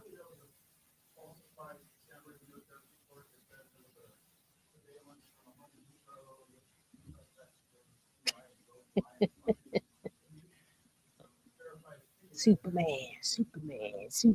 I think we've answered that already. If you are not getting information from his office or my office, then you are doing our public an unbelievable disservice. We don't care what someone posts on social media, and if you all are going to believe that and then generate questions based on those comments, guys, we're not going to get anywhere in this. If it did not come from our two agencies, then it doesn't exist. That's all I can tell you. Before he gets you with his mustache. Okay, back to Clark Kent. Yeah, just rip his shirt off.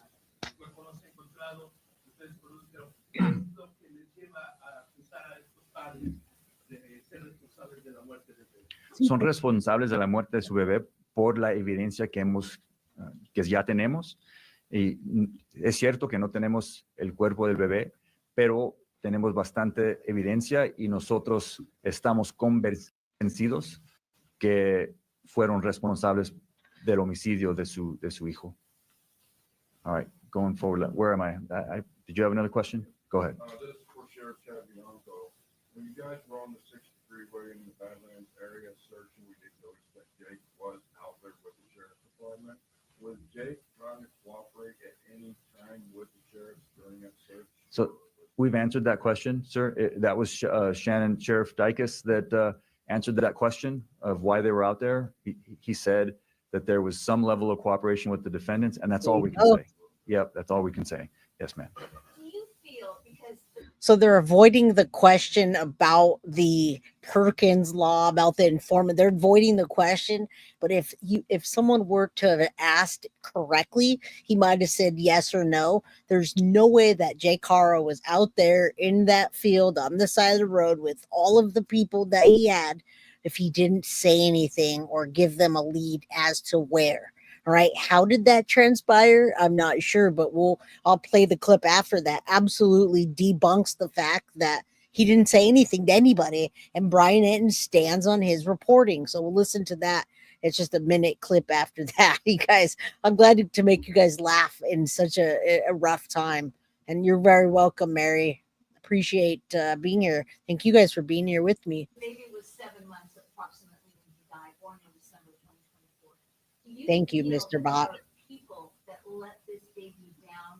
Not only that judge who let Jake Haro down, but we're talking about 7 months of child abuse, or several months of child abuse. Several months of child Are other abuse. people who failed this baby, possibly by not reporting what they were seeing, what they thought was happening? Well, certainly this baby was failed by his parents. There you So go. that's Ding, ding, first and ding, foremost. So ding. yes, beyond that, I can't comment. But yes, everybody failed this baby that was close to him. Yes.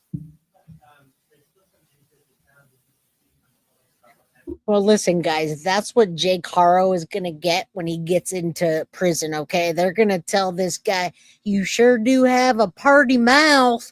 They're going to walk up to that big Mexican-looking Ken doll, and he's not going to have his glasses on, and he's not going to hide behind anything, and that's what they're going to tell him. And I hope that he does get some prison justice, since he likes to beat up on children. You sure do have a party mouth. All right, that's what's going to happen. And if we don't laugh, we're going to cry. And yes, he cannot call it he can't call it a confession, because J. Carl didn't write or sign anything, but he may well have said something to a jail snitch, or somebody that they purposely planted in there to get him to talk. All right, you sure do have a party mouth, boy. Now turn around and drop them draws and grab that soap.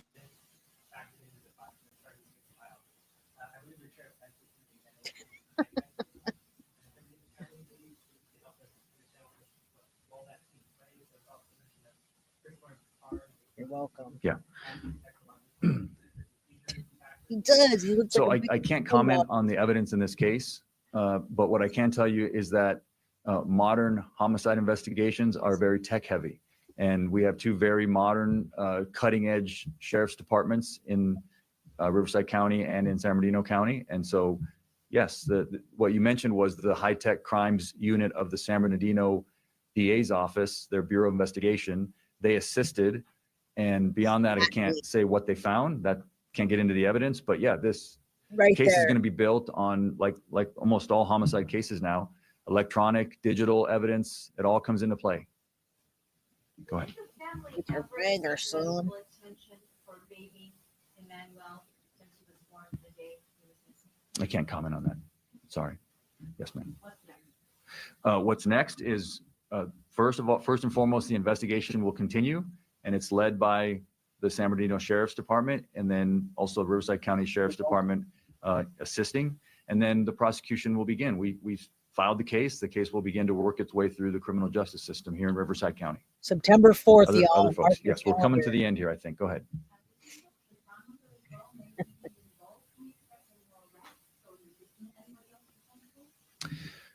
Not at this time. No, we're not looking at anybody else. We believe that this is the filings in court that will be in this case. Now that could change if new evidence comes in. Yes, sir. He sure did. I'm not aware of a house fire next door. So Yes, sir. Congratulations, Tracy. Thank you. I'm not going to comment. Sorry, I can't talk about that. Hey, ladies. Anything else? Good to see you, Tiff.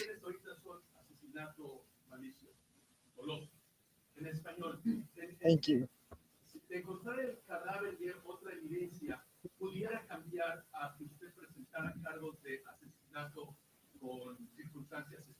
Sí. Sí. Podría cambiar si encontramos más evidencia y la situación cambia, los cargos pueden cambiar. Anything else? I think we're closing up here. Anybody have any last questions? Yes, go ahead. You know when? September 4th. The court day will be September 4th. All right. Thank you all for coming.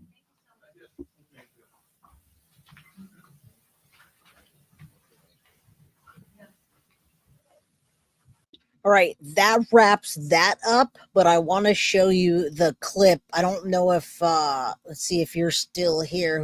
Well, first let me show you this. Let me show you the comparison, and then I'll pull up that clip that talks about the confession of Jake Haro. It still stands, guys. I want you to know that. Even though they said that in the press conference, baby, you said baby Emmanuel wasn't a newborn, so how did he roll over? Stop lying. But that's what he told them, and that's how they got the information to go out and look for the body. So take a look at this, and then I'll show you that clip again. Is still missing, and this Hold is a on. very hard video to make. Look at the progression I've been real receiving quick. lots of emails and questions about my opinion of whether I think Emmanuel was shaken and hurt. He doesn't seem to engage with the world around him in any of the later pictures. Not smiling, his eyes look a bit lethargic, and his aunt admitted to the baby having developmental delays and that he has special needs. The parents, on the other hand, continue to say that Emmanuel is a healthy baby. He likes to play with his toys, but have not released any pictures of him doing so. Going back to the father's history and what he did to his 10-week-old daughter raises even more red flags. Could Emmanuel have suffered a similar fate? I am not a medical professional, so the best I can do is show you older pictures of Emmanuel when he was born and a few months old, compared to the latest pictures of him. His eyes don't look squint or lethargic in these baby pictures. Here are the latest and only pictures released of baby Emmanuel. I don't know why, but I struggle to look at them. Something doesn't feel right, and I know I'm not the only one feeling that way. In the All last you picture guys in said that particular, the whole he seems to time. have a blue or purple mark below his chin. I have been shown videos of other 7-month-olds that have shaken baby syndrome, and it's honestly too disturbing to show here, but I understand why people are concerned. The eyes look very similar to baby Emmanuel's eyes. There's no way of knowing this until they find him and investigate what is really going on. Another aspect of this case is that when my son was 7 months old, he was always smiling, playing with toys, playing peekaboo, engaging with siblings. We haven't seen a single video or photo of Emmanuel doing any of these things. How can there only be 4 photos released of him if he is a happy, healthy 7-month-old? Take a look at the pictures and let me know what you think. If you are in the medical field, I would love your opinion too. All right, let's get this out. We actually Everybody's watched looking this for baby together already. Okay, so we did thank you so much, Cats Meow, for coming on in and hanging out with us. And I did say thank you. If I didn't, to Donna, thank you, Cats Meow. Okay, listen, everybody said this, and let's see. Vinnie Paulton's trying to say the whole confession is false. Now, listen, let me put this on real quick because I just felt, and I need to find that clip again. I just had the clip, but my internet's not downloading fast enough, that said Brian Enton stands on his word. And I'm going to tell you what word. All right. So we can go against what Vinnie Paulton said. Let's listen to this for a second, and then I'll show you. What's up, Auntie Reed? Good to see you, my friend. Listen, this is the story that Jake told a fake inmate, which is a Perkins investigation. Listen real quick. Inmate in the jail that he killed baby Emmanuel and put the baby in a trash can in his house. Okay, that's you what might be wondering how police got this information. This is part of what I'm told is called a Perkins operation. A Perkins operation, which is when police use a fake inmate to try to get information out of someone who has been arrested and who is inside the jail. This Perkins operation came after, I'm told, Jake Haro confessed to police that he rolled over in bed and killed the baby by accident and then buried the baby. So that is what Jake Haro told police, which is why he took police to that spot out along the freeway. This video that we have that shows him out there searching. That story, I'm told police believe, was all made up. First, they got that story. Then they decided to do the Perkins operation, I'm told, which is when they used the fake inmate and when they say they got the information that Jake Haro actually killed baby Emmanuel and put baby Emmanuel into a trash can. Meanwhile, baby Emmanuel's mother, I'm told, is still sticking to the same story. They also did a Perkins operation with her in jail, and she is standing by her story that baby Emmanuel was kidnapped. That is also, you'll remember, what she told a reporter who she talked to in jail. So many tragic twists and turns in this case. My big concern right now is that if this story is true, that police allegedly found out about through this Perkins operation, that he killed baby Emmanuel and put him into a trash can, and that it may have been up to 3 weeks ago. 3 weeks ago. And just after this press conference, I found the other clip where Brian Enton says, I stand on my word that this freaking happened, that he said this, and that's why they were out there. So you say her story. Yeah, her story does sound fake, but this doesn't. Hold on. I didn't mean to do that. And that it may have been up to 3 weeks ago. 3 weeks ago. 3 weeks Will they ever actually find baby Emmanuel? I'm joined now by Kim Dagonia, a former Riverside County prosecutor. Thank you for joining me again, Kim. I want to start with this new reporting that we have. That Jake confessed to police that he rolled over the baby, killed the baby, and then buried the baby. But apparently that story was not true, right? Yes, that is correct. My inside sources are telling me that was absolutely a lie. He made that all up to the police in order to, I guess, garner some type of sympathy, garner some type of a linear charge or sentence, but he made up this entire fabricated story that he was asleep with the baby Emmanuel, that he rolled over onto baby Emmanuel. When he woke up, he realized the baby was dead and he panicked. And so he went out to the Gilman Springs area that we saw him with the police the other day. And he buried the body because he wanted to have the opportunity to go back and mourn his son's death and visit him. That was his story. That's why he was out there in his chains and his shackles, allegedly trying to. And I'm letting you listen to this story so I can show you after. Linda, you're very welcome. I absolutely work at a job for the last 18 years. I'm here in the Silicon Valley. So I work on a job. I work a job for the last 18 years. I run a mechanical engineering company. I'm the COO of that company. And I do this in my spare time. And I love every minute of it. Now, some cases consume me more than others. This case has been very consuming. Obviously, the Madeline Soto case as well. But yes, I work a full 8-hour day. I do take my daughter to school, pick her up, stream, eat, get her ready for bed, and start all over every single day. So I appreciate all of you that are here with me and supporting my channel. All right. And we still got it. Don't worry about the jailhouse snitch story. We still got a clip saying that Brian Enton stands on his word that it did happen. To lead the police to the body that was never there. Okay. It was just part of the story. The reason that we know that this is allegedly made up is because of this reporting that we have that he spoke to someone who he thought was an inmate in the jail, but it was actually what is known as, a Perkins operation. So it's actually a police officer who he admitted to actually killing the baby. Yeah. First of all, can you explain what a Perkins operation is? Sure. We don't know if the person who was undercover was a police officer, if it's another, run-of-the-mill citizen of the community that was acting as an undercover inmate. We just know there was another body. This was a former DA, and she's having a conversation with Brian about what supposedly happened with the Perkins law. All right. And Don Cotto, I love that.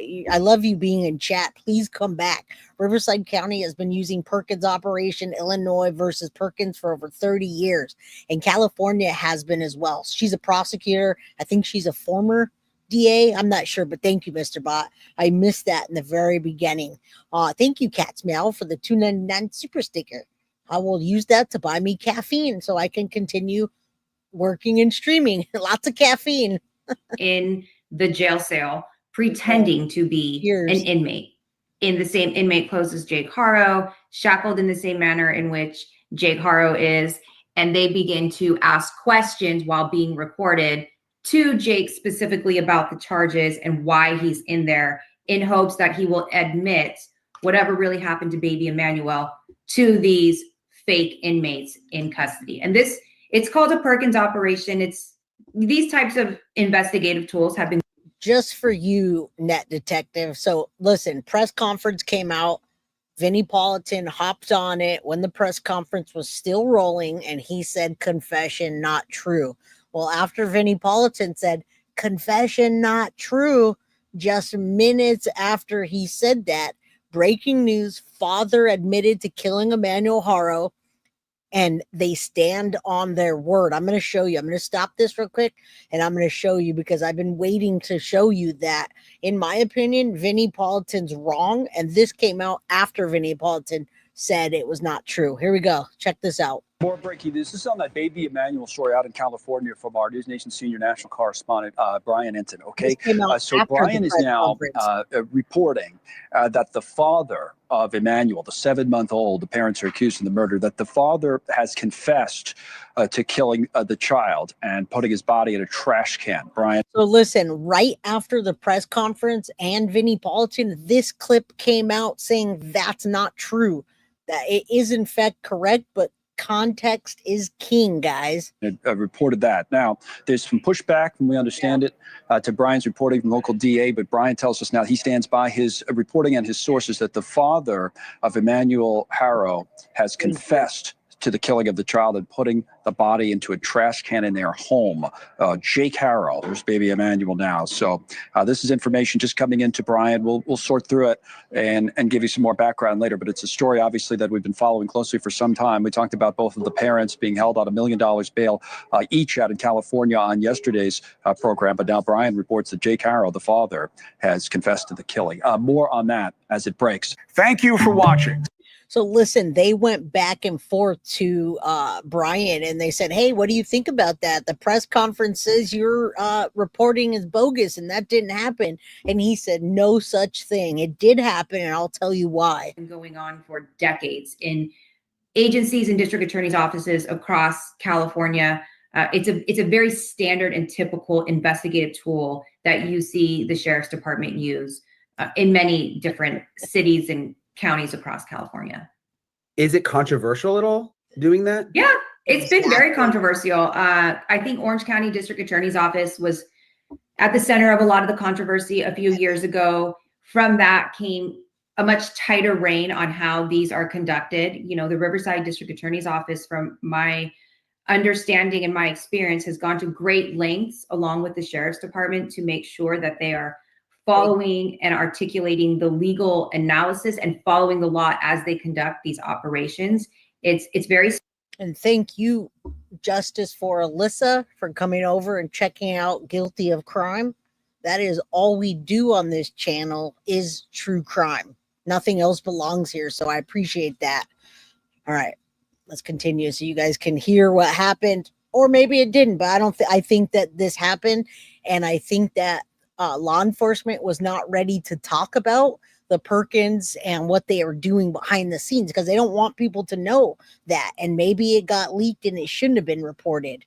All right. But I think they're just not ready to talk about exactly what happened yet. Specific. And in my experience, they follow the law in using this tool as an investigative means to get a confession out of and you might be right, Viv. You might be right. So this was a fake inmate who he told reportedly that that he killed baby Emmanuel and then put baby Emmanuel into a trash can. Coco. Thank you.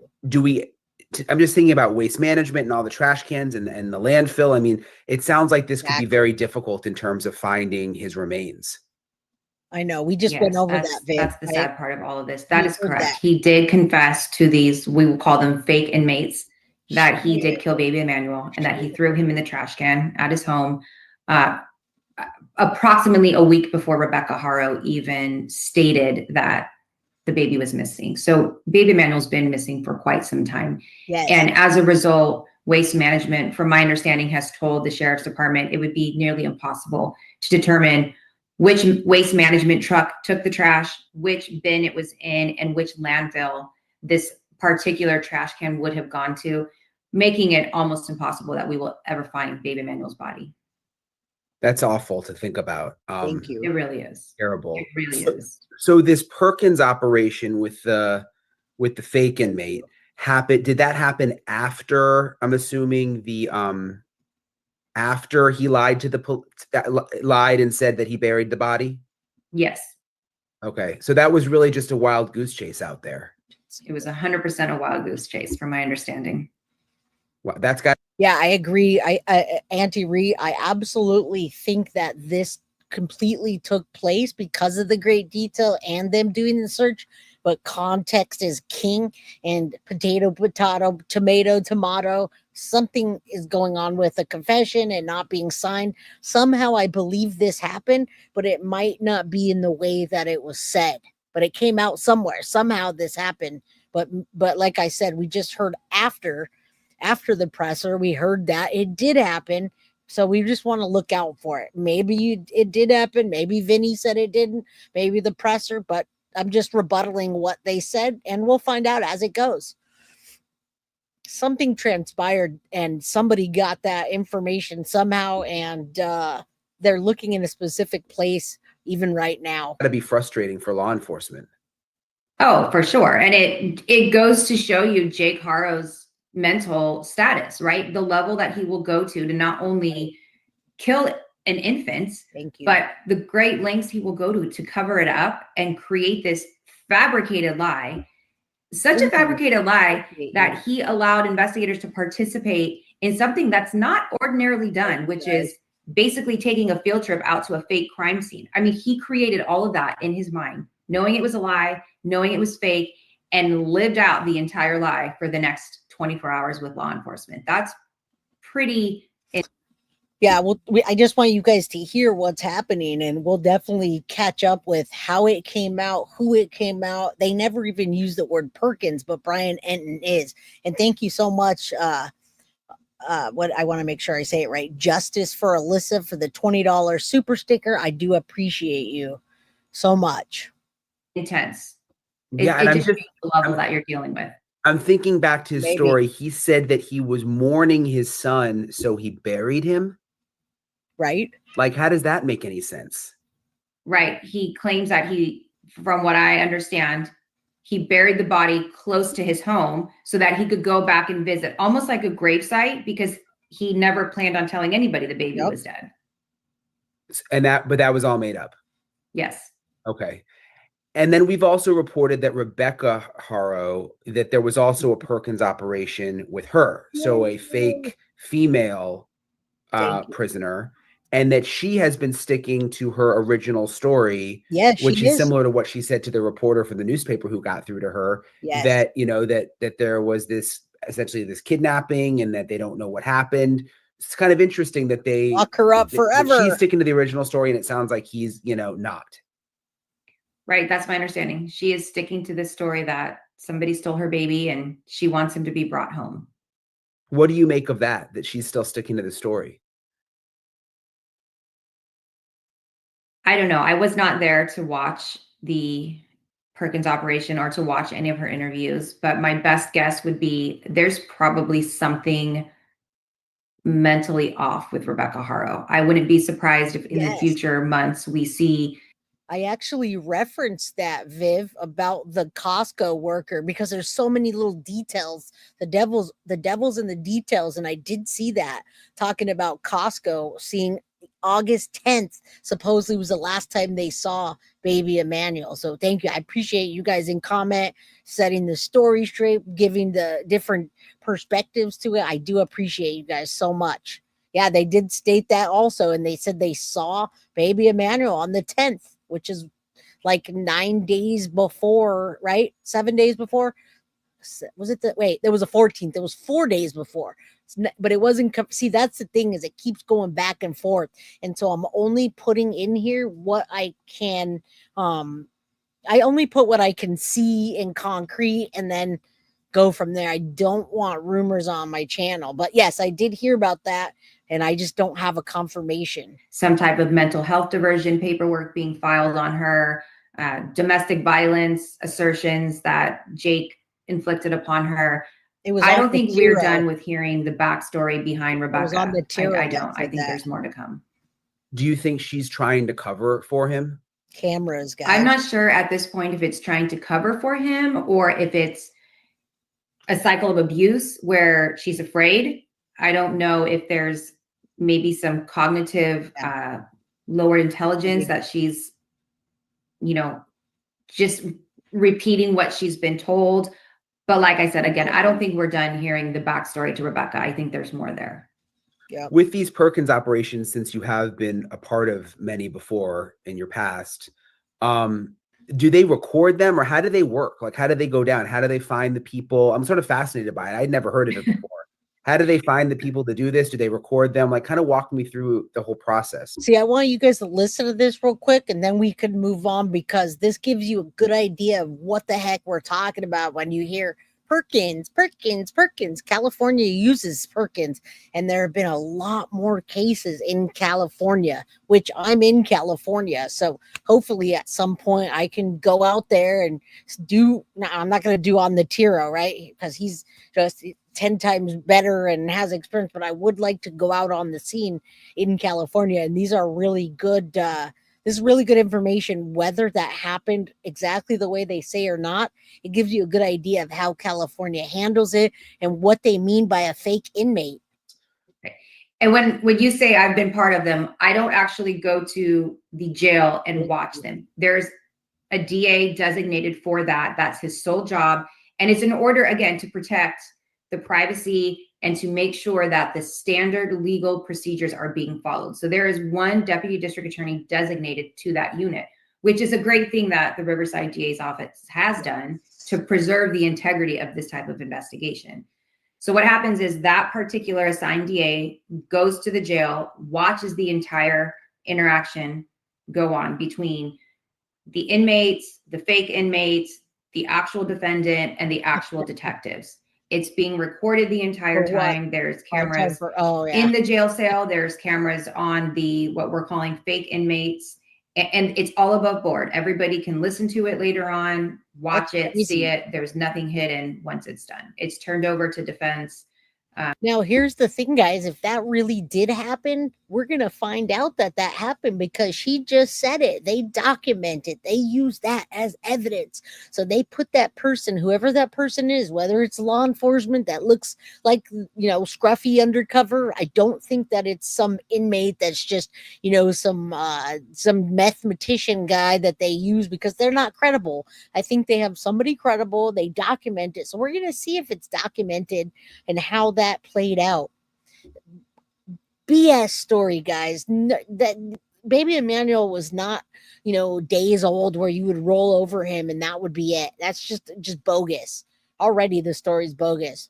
But it's kind of giving you an insight to what he did, and throwing the baby in the trash could just be metaphorically. The trash for him could be in a hole somewhere, in a barrel. You know what I'm saying? And it's routinely used as evidence in jury trials, the recordings from these operations. It's kind of interesting that Jake Haro wasn't suspicious that maybe that was what was happening when he was talking to this other person. It's kind of interesting that this seems to happen all the time. The inmates really don't become suspicious. They just verbal vomit everything to these inmates. I don't know if it's, to garner. So just quickly, guys, I want to touch on this because I've had so many people message me. I am covering the 11-year-old that gave birth at home to a baby that was from her stepfather or father. I'm all over the case.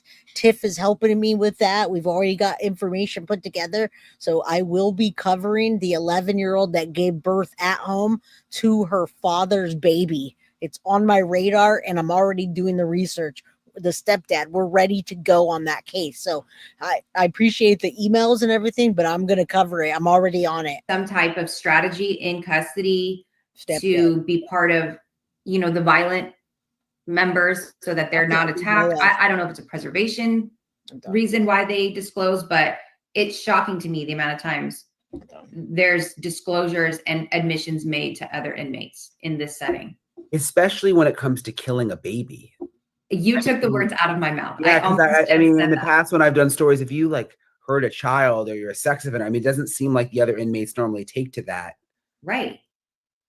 It's shocking he would admit that because you would think that would not bode well for him in custody at all. So let's talk about these charges that we now know about: murder, domestic violence, and making serious false complaints. All right, guys. So I'm going to show you the charges myself. I'd rather go over them, and we don't know about the abuse, but I will show you what they have now. We're going to wrap this up on the fake inmate thing. I think it might just be wording that we're looking at that's going to be different, but the evidence will come out. So let me show you these charges real quick myself rather than to listen to him. All right, take a look at this. They were going to show this. Catch me, I'm about to faint. Don't faint, Viv. Don't faint. All right, faint. Now you can see. And Auntie Rhea, I smell what you're putting out there. I get what you're cooking. You don't talk about bad smells from your baby. You talk about how good a baby smells. She misses nothing, and it's disturbing and disgusting. And Jake Haro also did that as well. Remember the things he said about, oh, his eyes are wandering. There's nothing else wrong with him, but he does have a wandering eye, and he's a little bit behind in maturing or whatever he said. Both very real kind of victim blaming, just not saying anything good about your child and how much you love them. You don't go to your missing child and talk about, oh yeah, they have wandering eyes or they're slow. 7 months old. You don't talk about that. Okay, let me just show you the charges that were officially filed yesterday. Yeah, he did say he's a little behind and has a wandering eye. That is not what you say about your child that's missing. I'll tell you that right now. And you guys know that. All right, so listen, here it is, guys. Cash, bond, they say recommended. Defendant one, $1 million. Defendant one in custody as of yesterday. Defendant two, $1 million. Same thing yesterday. Cash bond. Now, whether that's $1 million at 10%, that's still $100,000 in cash. Or if it means cash bond $1 million, then there you go. That's it on the table. All right. Michael Hestrin, we just saw him in the press conference. DA, this was filed yesterday in court. And we have people versus Jake Haro and Rebecca Haro. Booking numbers, count one. I'm not going to read the whole thing, but you guys see Jake and Rebecca Haro committed a penal code 187 felony, which you guys know what that means. August 14th, County of Riverside, defendant did willfully and unlawfully murder baby Doe, a human being. Count two, Jake Haro and Rebecca Haro, penal code 148.5, August 14th, state of California, unlawfully and willfully reported to a police officer, deputy sheriff, a member of California Highway Patrol, that a felony and misdemeanor had been committed, knowing that was a false report. All right, so count one, count two, both of them are on here. They speculate that they're going to break this case up and have two defendants, two different lawyers, but we don't know yet because right now we just see paperwork for one. Right, so 1, 2, then we got the legal jargon in here, discovery, Mary's law or Marcy's law, and then you got your case number, file date yesterday, signed by District Attorney Michael Hestrin, all of that. So there you go, guys. That is today's episode, and it shows you what happened with the parents. You say Donald just signed a no cash bail. That's fantastic. And yeah, baby looks scared to death, in my opinion, as well. He looks like the life was already out of him. And yeah, I agree, Ivan, as much as I don't use words like that usually, F that past judge. He needs reprimanding from not only the public like they did today, but they need to go and reprimand that guy or girl, whoever it was. They need to reprimand him. All right. When I worked in the justice system, criminal psychiatrist, I can tell the perp often tells their crimes. They do. And that's why California does that, because they know that these people go in there, and especially when they're new into a system, they want to look like, hey, this is what I did. I committed a crime, and they talk. There's a lot of reasons why they talk, but they talk. All right. Deborah says, people suck, not you guys. Am I understanding more? Yes, guys, listen, we don't know if more charges are coming, but they're going to lay things out for us on September 4th when they come back in court. So mark your calendar, and we're going to keep you posted on that. Where is Emmanuel? We ask both of those parents, Jake and Rebecca. All right. So thank you guys for coming here. Thank you for being here today and listening to everything I had to say. Who does it better, Jen Soto or Rebecca Haro? Both equally momsters, terrible momsters. All right. And I do hope it makes it to trial. I really hope they do not give these monsters a plea deal. So pray for that. And thank you guys. I'm going to be back tomorrow. We're going to do something. I don't know what we're covering tomorrow. It depends on how the news progresses, but I do have on my radar, and I'm already starting the case of the 11-year-old that was impregnated by her stepfather. I have it right here in front of me. We're going to cover all that. You guys will know all about it. Carly, thank you. Tiff, thank you. Synth, thank you. Foxy, thank you. All the mods, thank you. You guys have a wonderful, beautiful night, and go cleanse yourself. Let me show you something real quick before we go. I'm going to show you this one more time. I want you to see the that meme real quick. All right. So let me pull this down just to cleanse your palates and make you laugh on the way out. All right. Also, go to my X, go to x.com, guilty of crime. I post stuff up here. You guys can see the latest news. Nancy Lou, you can see I post things on here. So I keep you up to date. But what I wanted to show you was this footage found from Big Five of Rebecca Haro. All right, hold on. Let me, it went to a pop-up. Let me just pull this down real quick and make you guys laugh on the way out. All right. This is Rebecca Haro, and she's caught out in the wild. Let's go. Oh my God, it's killing me. Let me play it again. Oh my God. This is what happened to Rebecca. Hola, señorita. Bam! She's passed out. She doesn't know what happened. Takes the baby. She's still passed out.